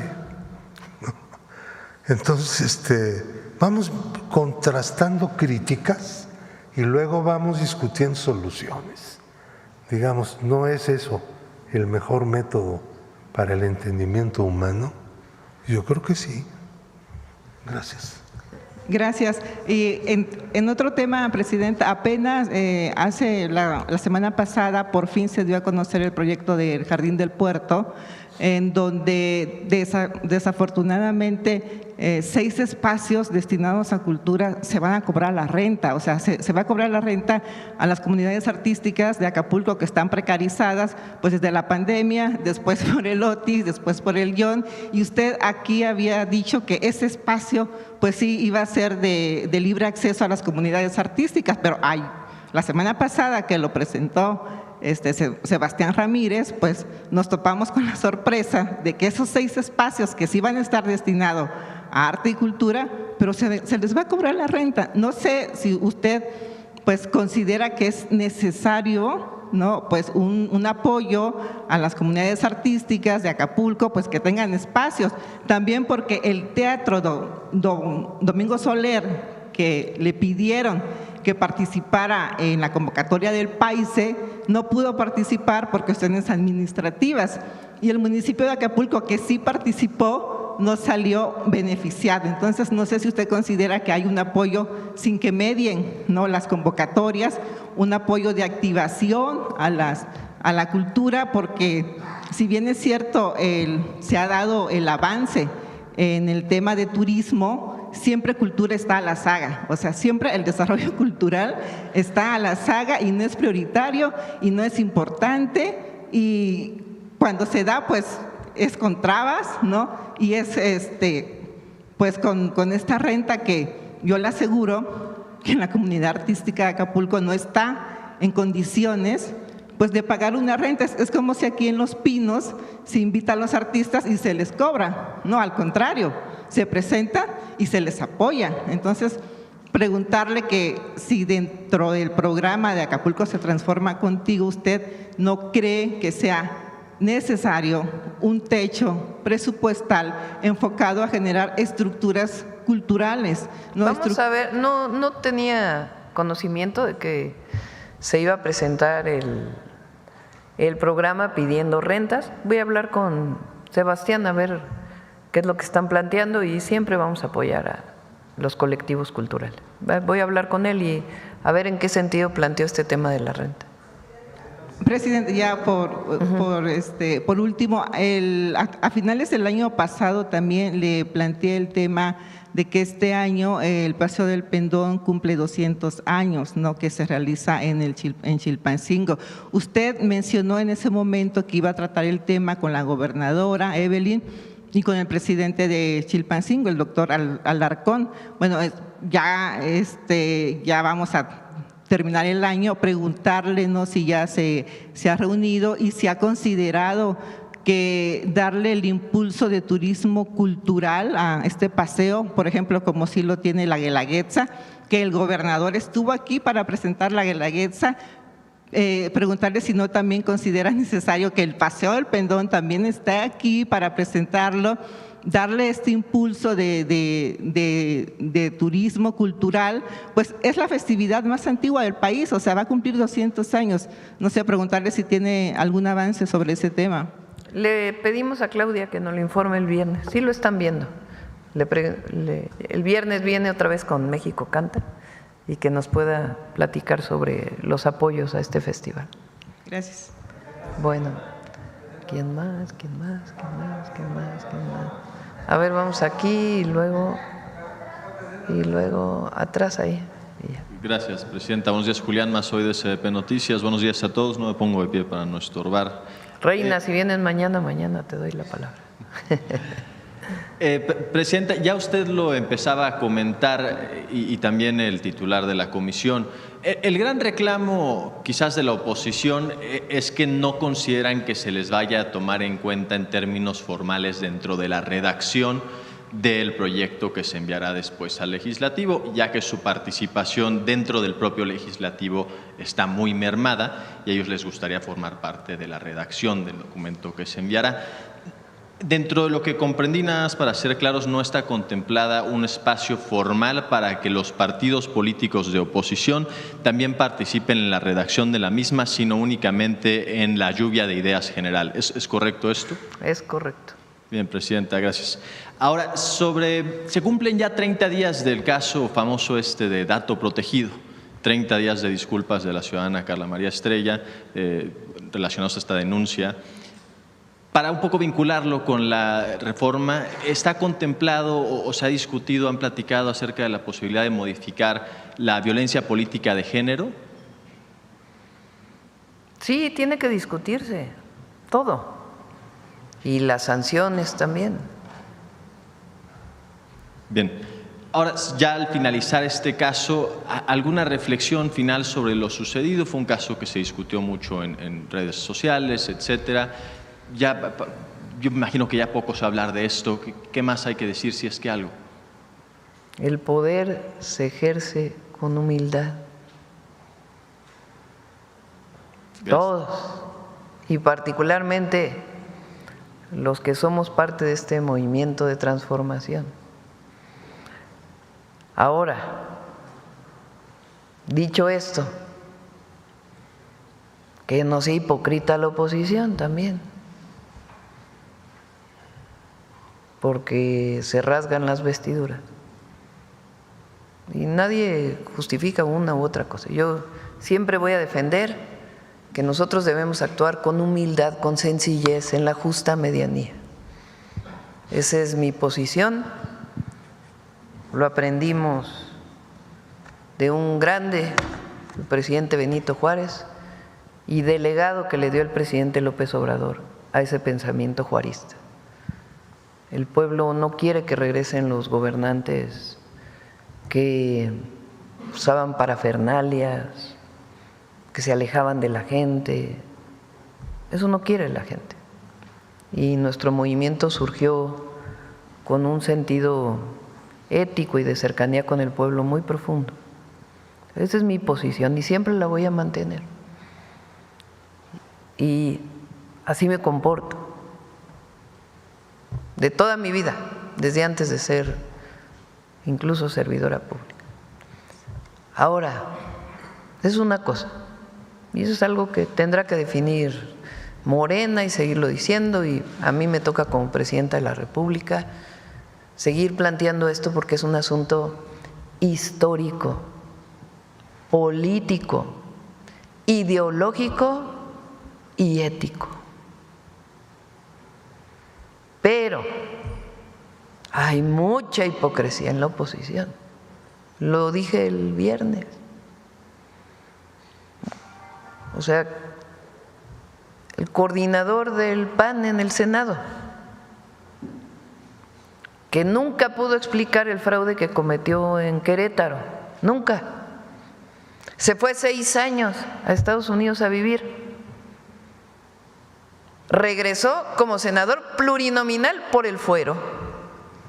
Es que hay que decir las cosas como son. Y ahora él da lecciones de moral. O al presidente del PAN. Insisto, quien inició todo el terrible caso del cártel inmobiliario en la alcaldía Benito Juárez de la Ciudad de México. Cártel inmobiliario quiere decir corrupción, quiere decir que los alcaldes y sus funcionarios se beneficiaban de violar el uso de suelo y dar permisos violando el uso de suelo para que se construyeran pisos de más en la alcaldía a cambio de moches. Está detenido el que fue el coordinador parlamentario del PAN en el Congreso de la Ciudad de México. Y está reconocido que este era su modus operandi por empresarios inmobiliarios. Quienes están detenidos regresaron inmuebles. O sea, no es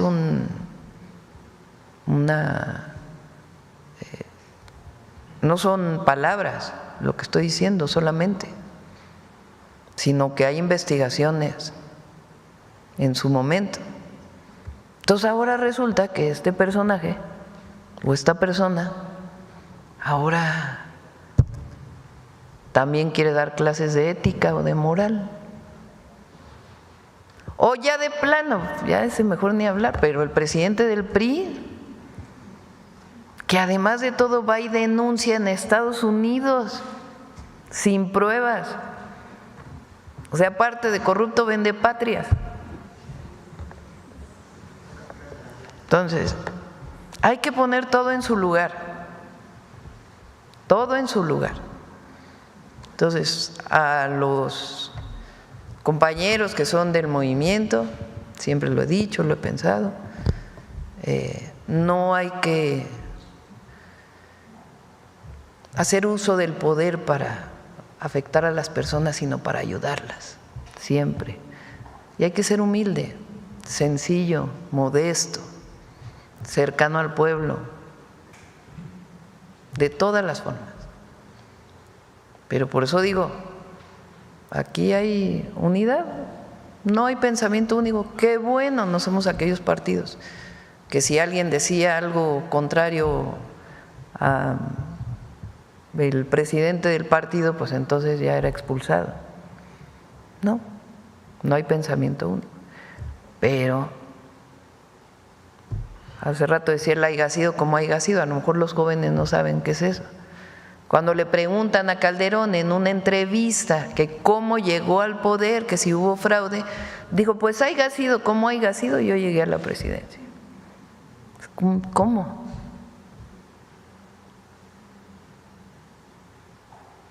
Presidenta, cambiando un poco de tema, hubo unos comentarios por parte de un comentarista de Fox News en días recientes, no sé si es un programa de noticias o de opinión, pero más allá de ello, la frase fue muy dura y ahora está siendo utilizada en medios de comunicación. La CIA ya está volando drones de vigilancia sobre territorio mexicano. Usted ha comentado bastante al respecto de esto, pero nada más para la particularidad de este caso, ¿está volando la CIA drones sobre territorio mexicano? A ver, si llegara a haber alguna, en este momento no, pero si llegara a haber alguna aeronave que volara sobre territorio mexicano, tendría que ser exclusivamente bajo la coordinación y la petición de México para algún apoyo de vigilancia de alguna zona, dentro de los marcos de colaboración. No es ahora, sino que ha existido antes y antes y antes. No es algo nuevo. Pero tiene que ser en el marco de una colaboración particular de algún caso. Tiene que quedar muy claro a todos los mexicanos.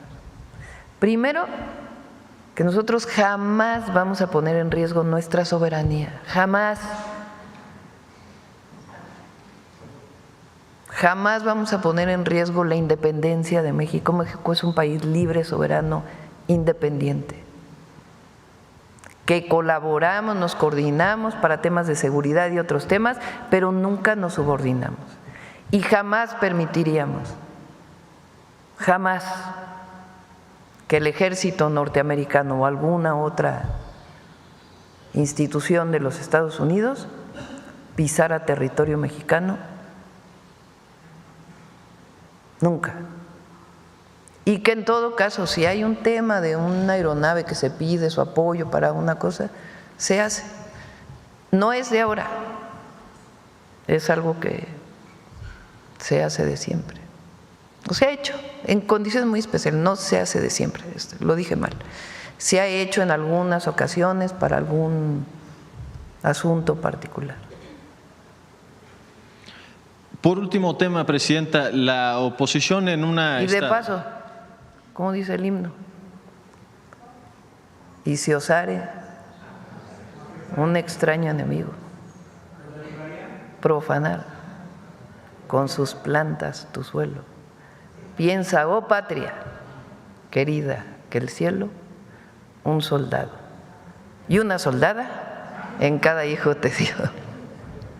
Presidenta, la oposición, bueno, entiendo que ya no se dicen de oposición este grupo, pero una nueva facción opositora política de una derecha un poco más radical ahora está llamando a una nueva marcha, nueva versión de estas marchas rosas. La Resistencia es como se hacen llamar, los encabeza una alcaldesa y estarán marchando en días próximos y haciendo también un foro, entiendo. ¿Para qué?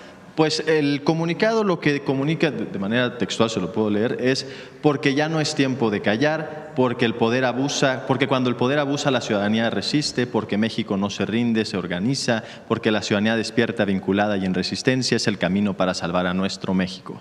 Y es una marcha de alguna manera en resistencia, me imagino que al gobierno que encabeza la presidenta Claudia Sheinbaum. ¿Quién está llamando eso? Alessandra Rojo de la Vega, Presidenta. No, bueno. Sí. Está como ayer la marcha está de los medicamentos, ¿no? Margarita Zavala la encabezaba.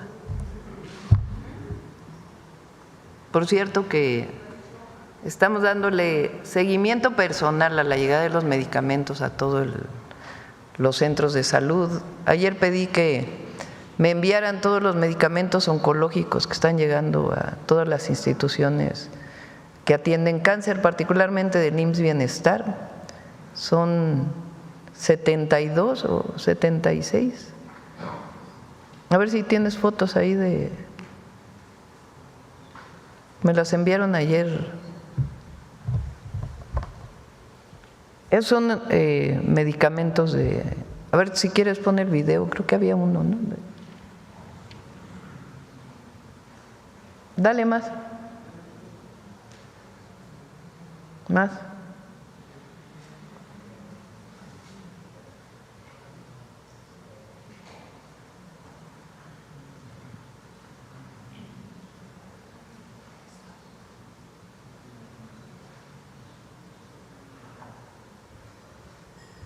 El martes próximo damos el banderazo de salida a las rutas de la salud, donde todas las entidades vinculadas con o que tienen el IMSS Bienestar tienen ya sus camionetas de la salud, de las rutas de la salud, para garantizar la distribución de los medicamentos ya adquiridos. Gracias, Presidenta. Bueno, así al compañero dije. El de la… Muchas gracias, Presidenta. No me levanto por el tiro de la cámara, Presidenta.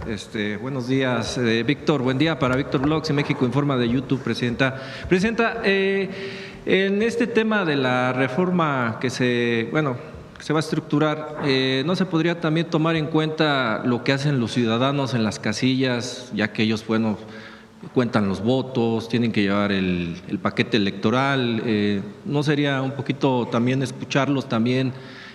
Como... A todos se va a escuchar. Sí, Presidenta, gracias. Y me quería meter en el tema, Presidenta. El mes pasado se colocó la licitación para el tren ligero que se proyecta para el municipio de Texcoco, uniéndolo con la línea de aquí de La Paz. ¿Ya hay un proyecto que se pueda venir a exponer para ver cómo va a quedar el proyecto? ¿Si se aprobó o qué fue lo que ocurrió? ¿Cómo otra vez? Sí, o sea, el mes pasado se colocó la licitación para ver si es viable que se haga un tren ligero para conectar a Texcoco con la línea de la que está aquí en el Metro La Paz. Entonces, quisiera saber si ya se aprobó el proyecto o qué. Se está estudiando por parte de Andrés Layuz y del Gobierno del Estado de México ese y otros proyectos de transporte público para el Oriente. Okay. Todavía no se define. Entonces, por el momento todavía no hay nada definido. No. Ok, Presidenta. Sí. También quería comentarle, Presidenta, me puse atención el día jueves que vino a exponer el proyecto también de los puentes que se están derribando por el tema de los temblores. ¿Se podría también rehabilitar el periférico? O sea, porque ya ve, está un poquito. El periférico Oriente está contemplado. Ajá. Periférico que está detrás del Aeropuerto Internacional Benito Juárez de la Ciudad de México, que está en muy malas condiciones, sí. Que conecta con la 608, creo que es. Sí. Sí se tiene contemplado rehabilitarlo. Entonces, después de que se coloquen los puentes, ¿se tendría el proyecto para rehabilitarlo? Sí, así es. Ok, Presidenta, muchas gracias. Por cierto, me quedé pensando porque dijiste aviones de la CIA, ¿verdad? Drones de la CIA. Eso no. O sea, lo que ha llegado a ocurrir es en coordinación principalmente de la Agencia de la Frontera y de Migración, de CBP, pero de la CIA no. Sí. Digo, ha llegado a ocurrir en México. Sí, adelante. Ya para finalizar, allá atrás.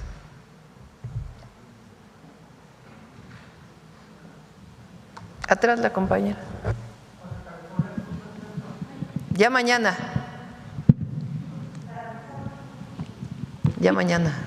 Muchas gracias, Presidenta. Yareta Arcineda, de Revista Fortuna. Insistir en este tema de la reforma electoral, si me permite hacerle una pregunta al titular Pablo Gómez. Insistir en esta parte de qué otros mecanismos se utilizarán para llamar a estas minorías dirigentes a participar en este proceso, para que no vayan a obstaculizar el derecho de las mayorías, el derecho democrático de la mayoría. ¿Cómo? ¿La pregunta otra vez? Sí, además de esta invitación que hace el titular Pablo Gómez, de esta invitación para que todos participen, que todos se les va a escuchar a todos, el teórico Antonio Gramsci los llamó minorías dirigentes. ¿Cómo se va a garantizar que participen, además de abrir el proceso, además de invitarlos a participar, para que justamente no pase lo que con la reforma, lo que pasó o intentaron hacer con la reforma al Poder Judicial, obstaculizar este derecho de las mayorías, este derecho democrático de las mayorías?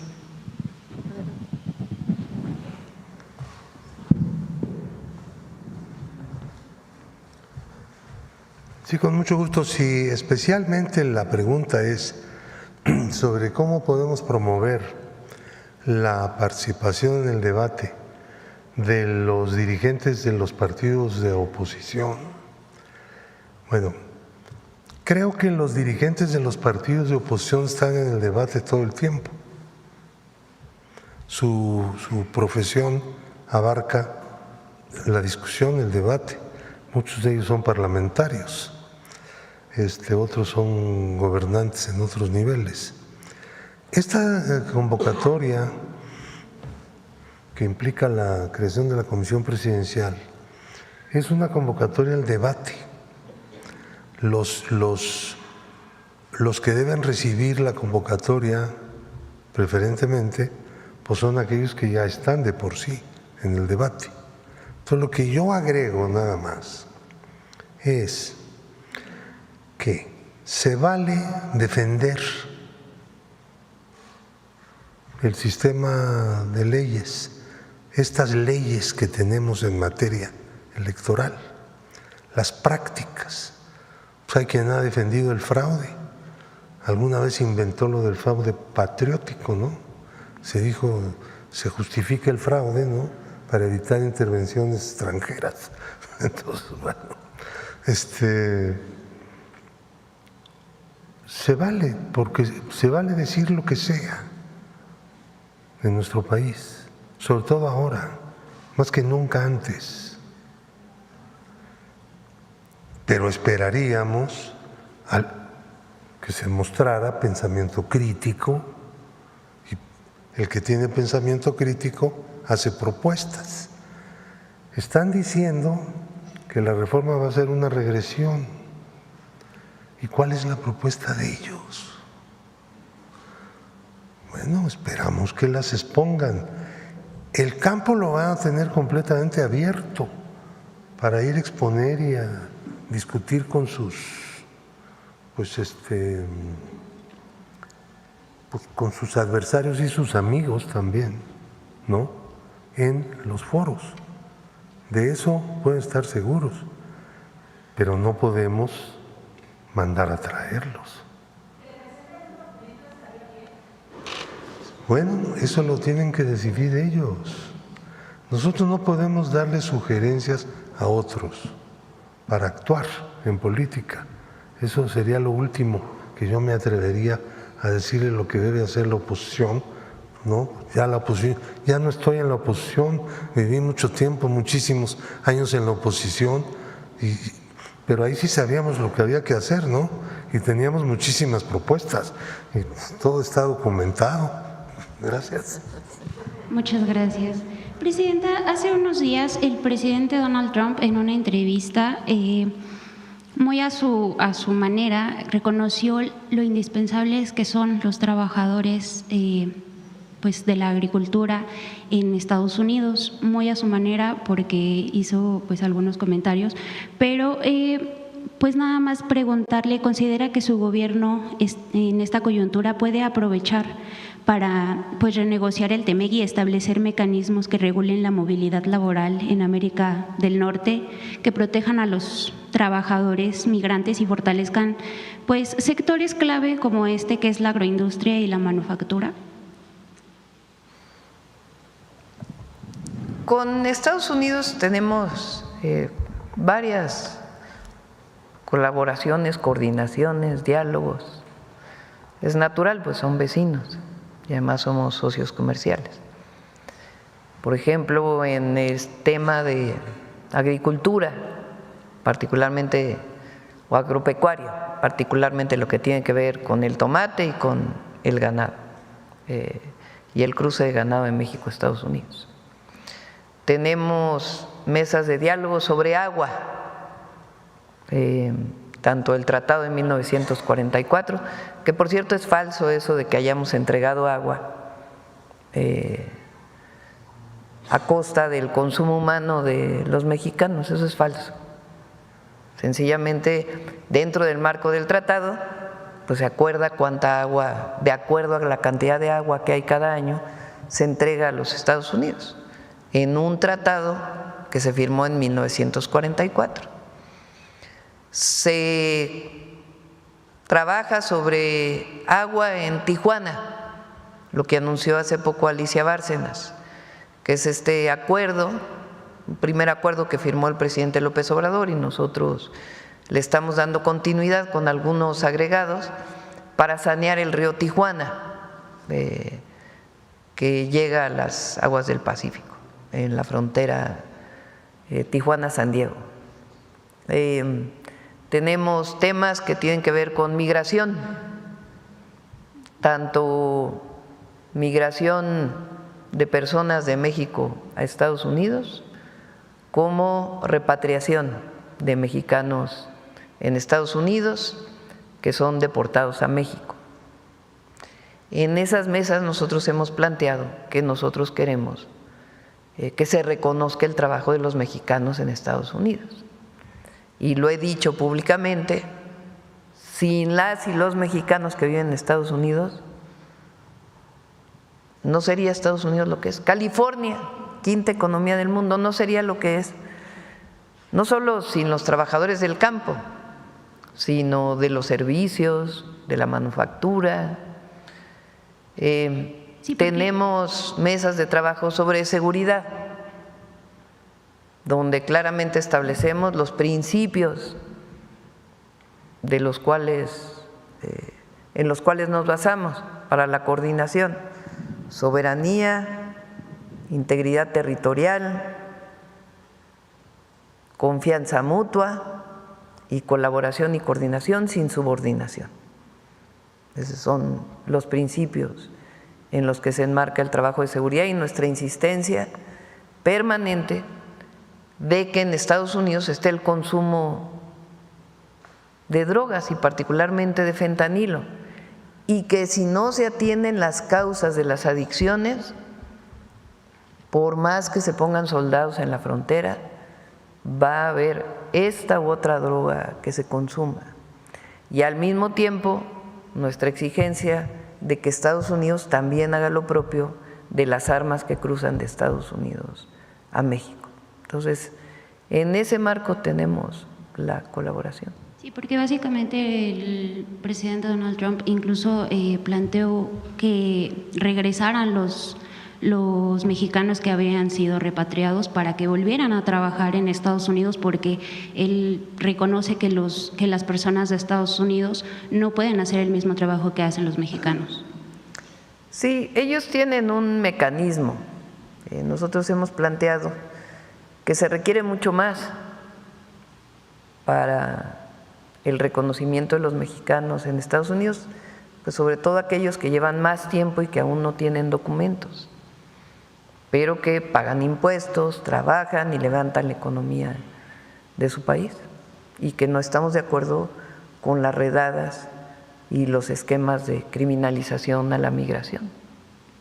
Muchas gracias, presidente. En otro tema, presidente, México ha mostrado una recuperación relevante del PIB per cápita, superando los $14,000 pues al cierre de 2024, superior incluso a lo registrado entre 2008 y 2018. Sin embargo, la incertidumbre en Estados Unidos podría afectar esta recuperación, presidenta. ¿Qué espera para el cierre de su administración respecto a este indicador clave para el consumo, el ahorro y la inversión en el país? Pues el Plan México, que consiste en el humanismo mexicano en primer lugar, y en ese marco el Plan México.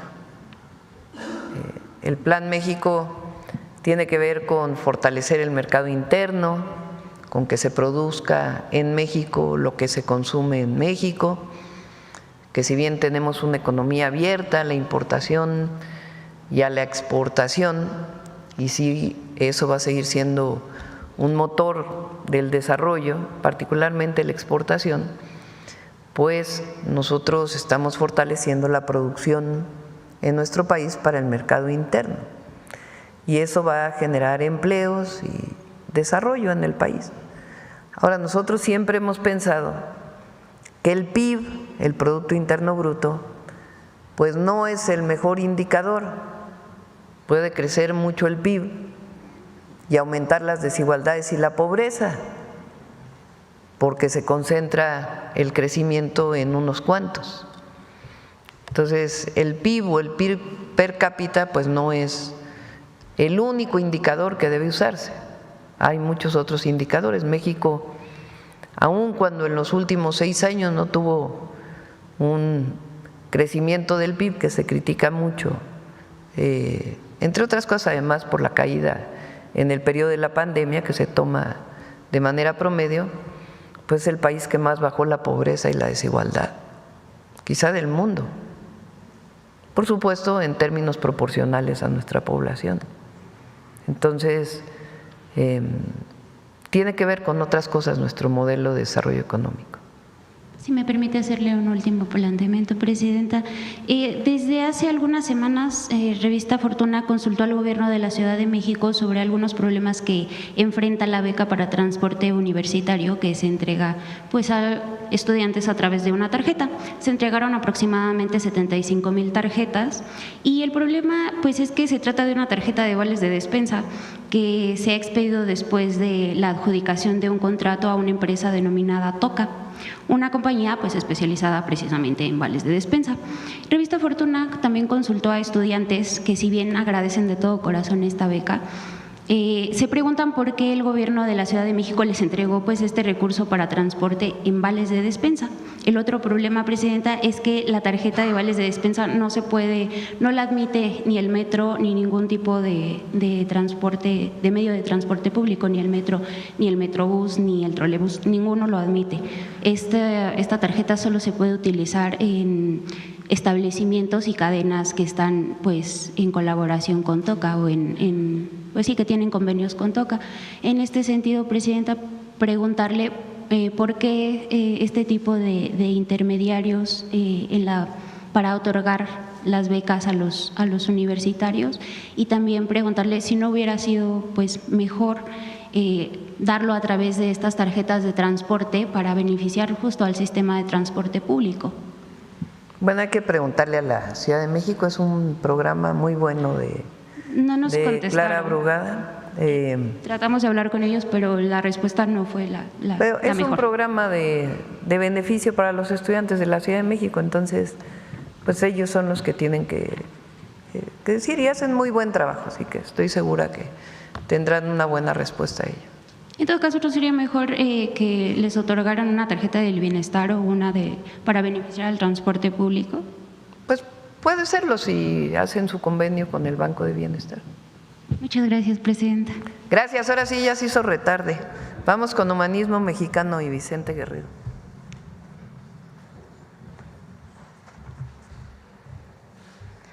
Muchas gracias, con su permiso, Presidenta. Vicente Guerrero fue el primer presidente afrodescendiente en la historia de México. Pero ¿sabían ustedes que durante mucho tiempo se trató de blanquear su imagen y su memoria? Verán, Guerrero, nacido en 1782, fue una importante figura insurgente, cuyo liderazgo reconocido por el pueblo lo llevó a la presidencia en 1829. Desde esta importante posición, y a pesar de los insultos racistas de los que fue objeto su gobierno, logró algo importantísimo: abolir la esclavitud en México, siendo nuestro país la segunda nación americana en conseguirlo. Sin embargo, pese a su importante lucha contra el racismo, durante el siglo XIX se trató de blanquear su memoria. Su origen se mantuvo en el olvido, y en obras plásticas se le representó con rasgos finos, cabello lacio y a veces con tonos de piel más claros, menospreciando así las aportaciones de las comunidades afrodescendientes en la historia de nuestro país. Por suerte, esto ha cambiado y hoy reconocemos y recordamos con orgullo el origen afrodescendiente de Vicente Guerrero, un héroe cuyos ideales de libertad hoy guían al humanismo mexicano. Veamos el video, por favor. Hace 243 años, según usos y costumbres, nació Vicente Guerrero, prócer insurgente, consumador de la independencia y primer presidente afromexicano de la historia. Guerrero nació en Tixtla, en el estado que hoy lleva su nombre. A finales de 1810, unas semanas después del levantamiento insurgente, Vicente se incorporó al movimiento bajo las órdenes de José María Morelos. Guerrero fue arriero desde joven, conocía los secretos de la Sierra del Sur y su valor y liderazgo permitieron que siguieran vivos los ideales políticos de Morelos e Hidalgo. Los realistas nunca pudieron derrotarlo, tampoco aceptó el indulto y la amnistía que le ofrecieron en voz de su padre. Guerrero siempre lo supo, la patria es primero.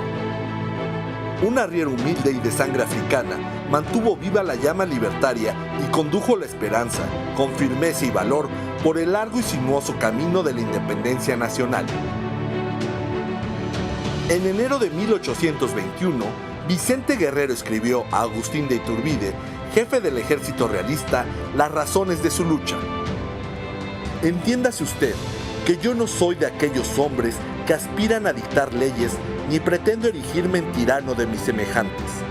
Decídase usted por los verdaderos intereses de la nación y entonces tendrá la satisfacción de verme militar a sus órdenes y conocerá un hombre desprendido de la ambición y que solo aspira a sustraerse de la opresión y no elevarse sobre las ruinas de sus compatriotas. Iturbide aceptó la propuesta. Un acuerdo político terminaría con 11 años de guerra. Después de la consumación de la independencia, Vicente Guerrero se convirtió en un firme defensor de la República y el federalismo, y el 1 de abril de 1829 se convirtió en el segundo presidente constitucional de México, el primero de origen mulato, afromexicano, negro, aunque la historiografía oficial lo haya querido blanquear. En su toma de protesta, Guerrero confirmó su postura política. Desde el Palacio del Rico hasta la morada del humilde y pacífica del labrador, el pueblo es el juez soberano de mi conducta. Perezca si fallo el juramento de servir a la patria. Meses después, el 15 de septiembre de 1829, Vicente Guerrero abolió la esclavitud en México. Cumplió la promesa que la insurgencia hizo a los mexicanos. Vicente fue un guerrero de la igualdad y libertad, y debe ser un orgullo para las y los mexicanos afrodescendientes, personas que con sus costumbres y tradiciones nutren, conservan y promueven el humanismo mexicano.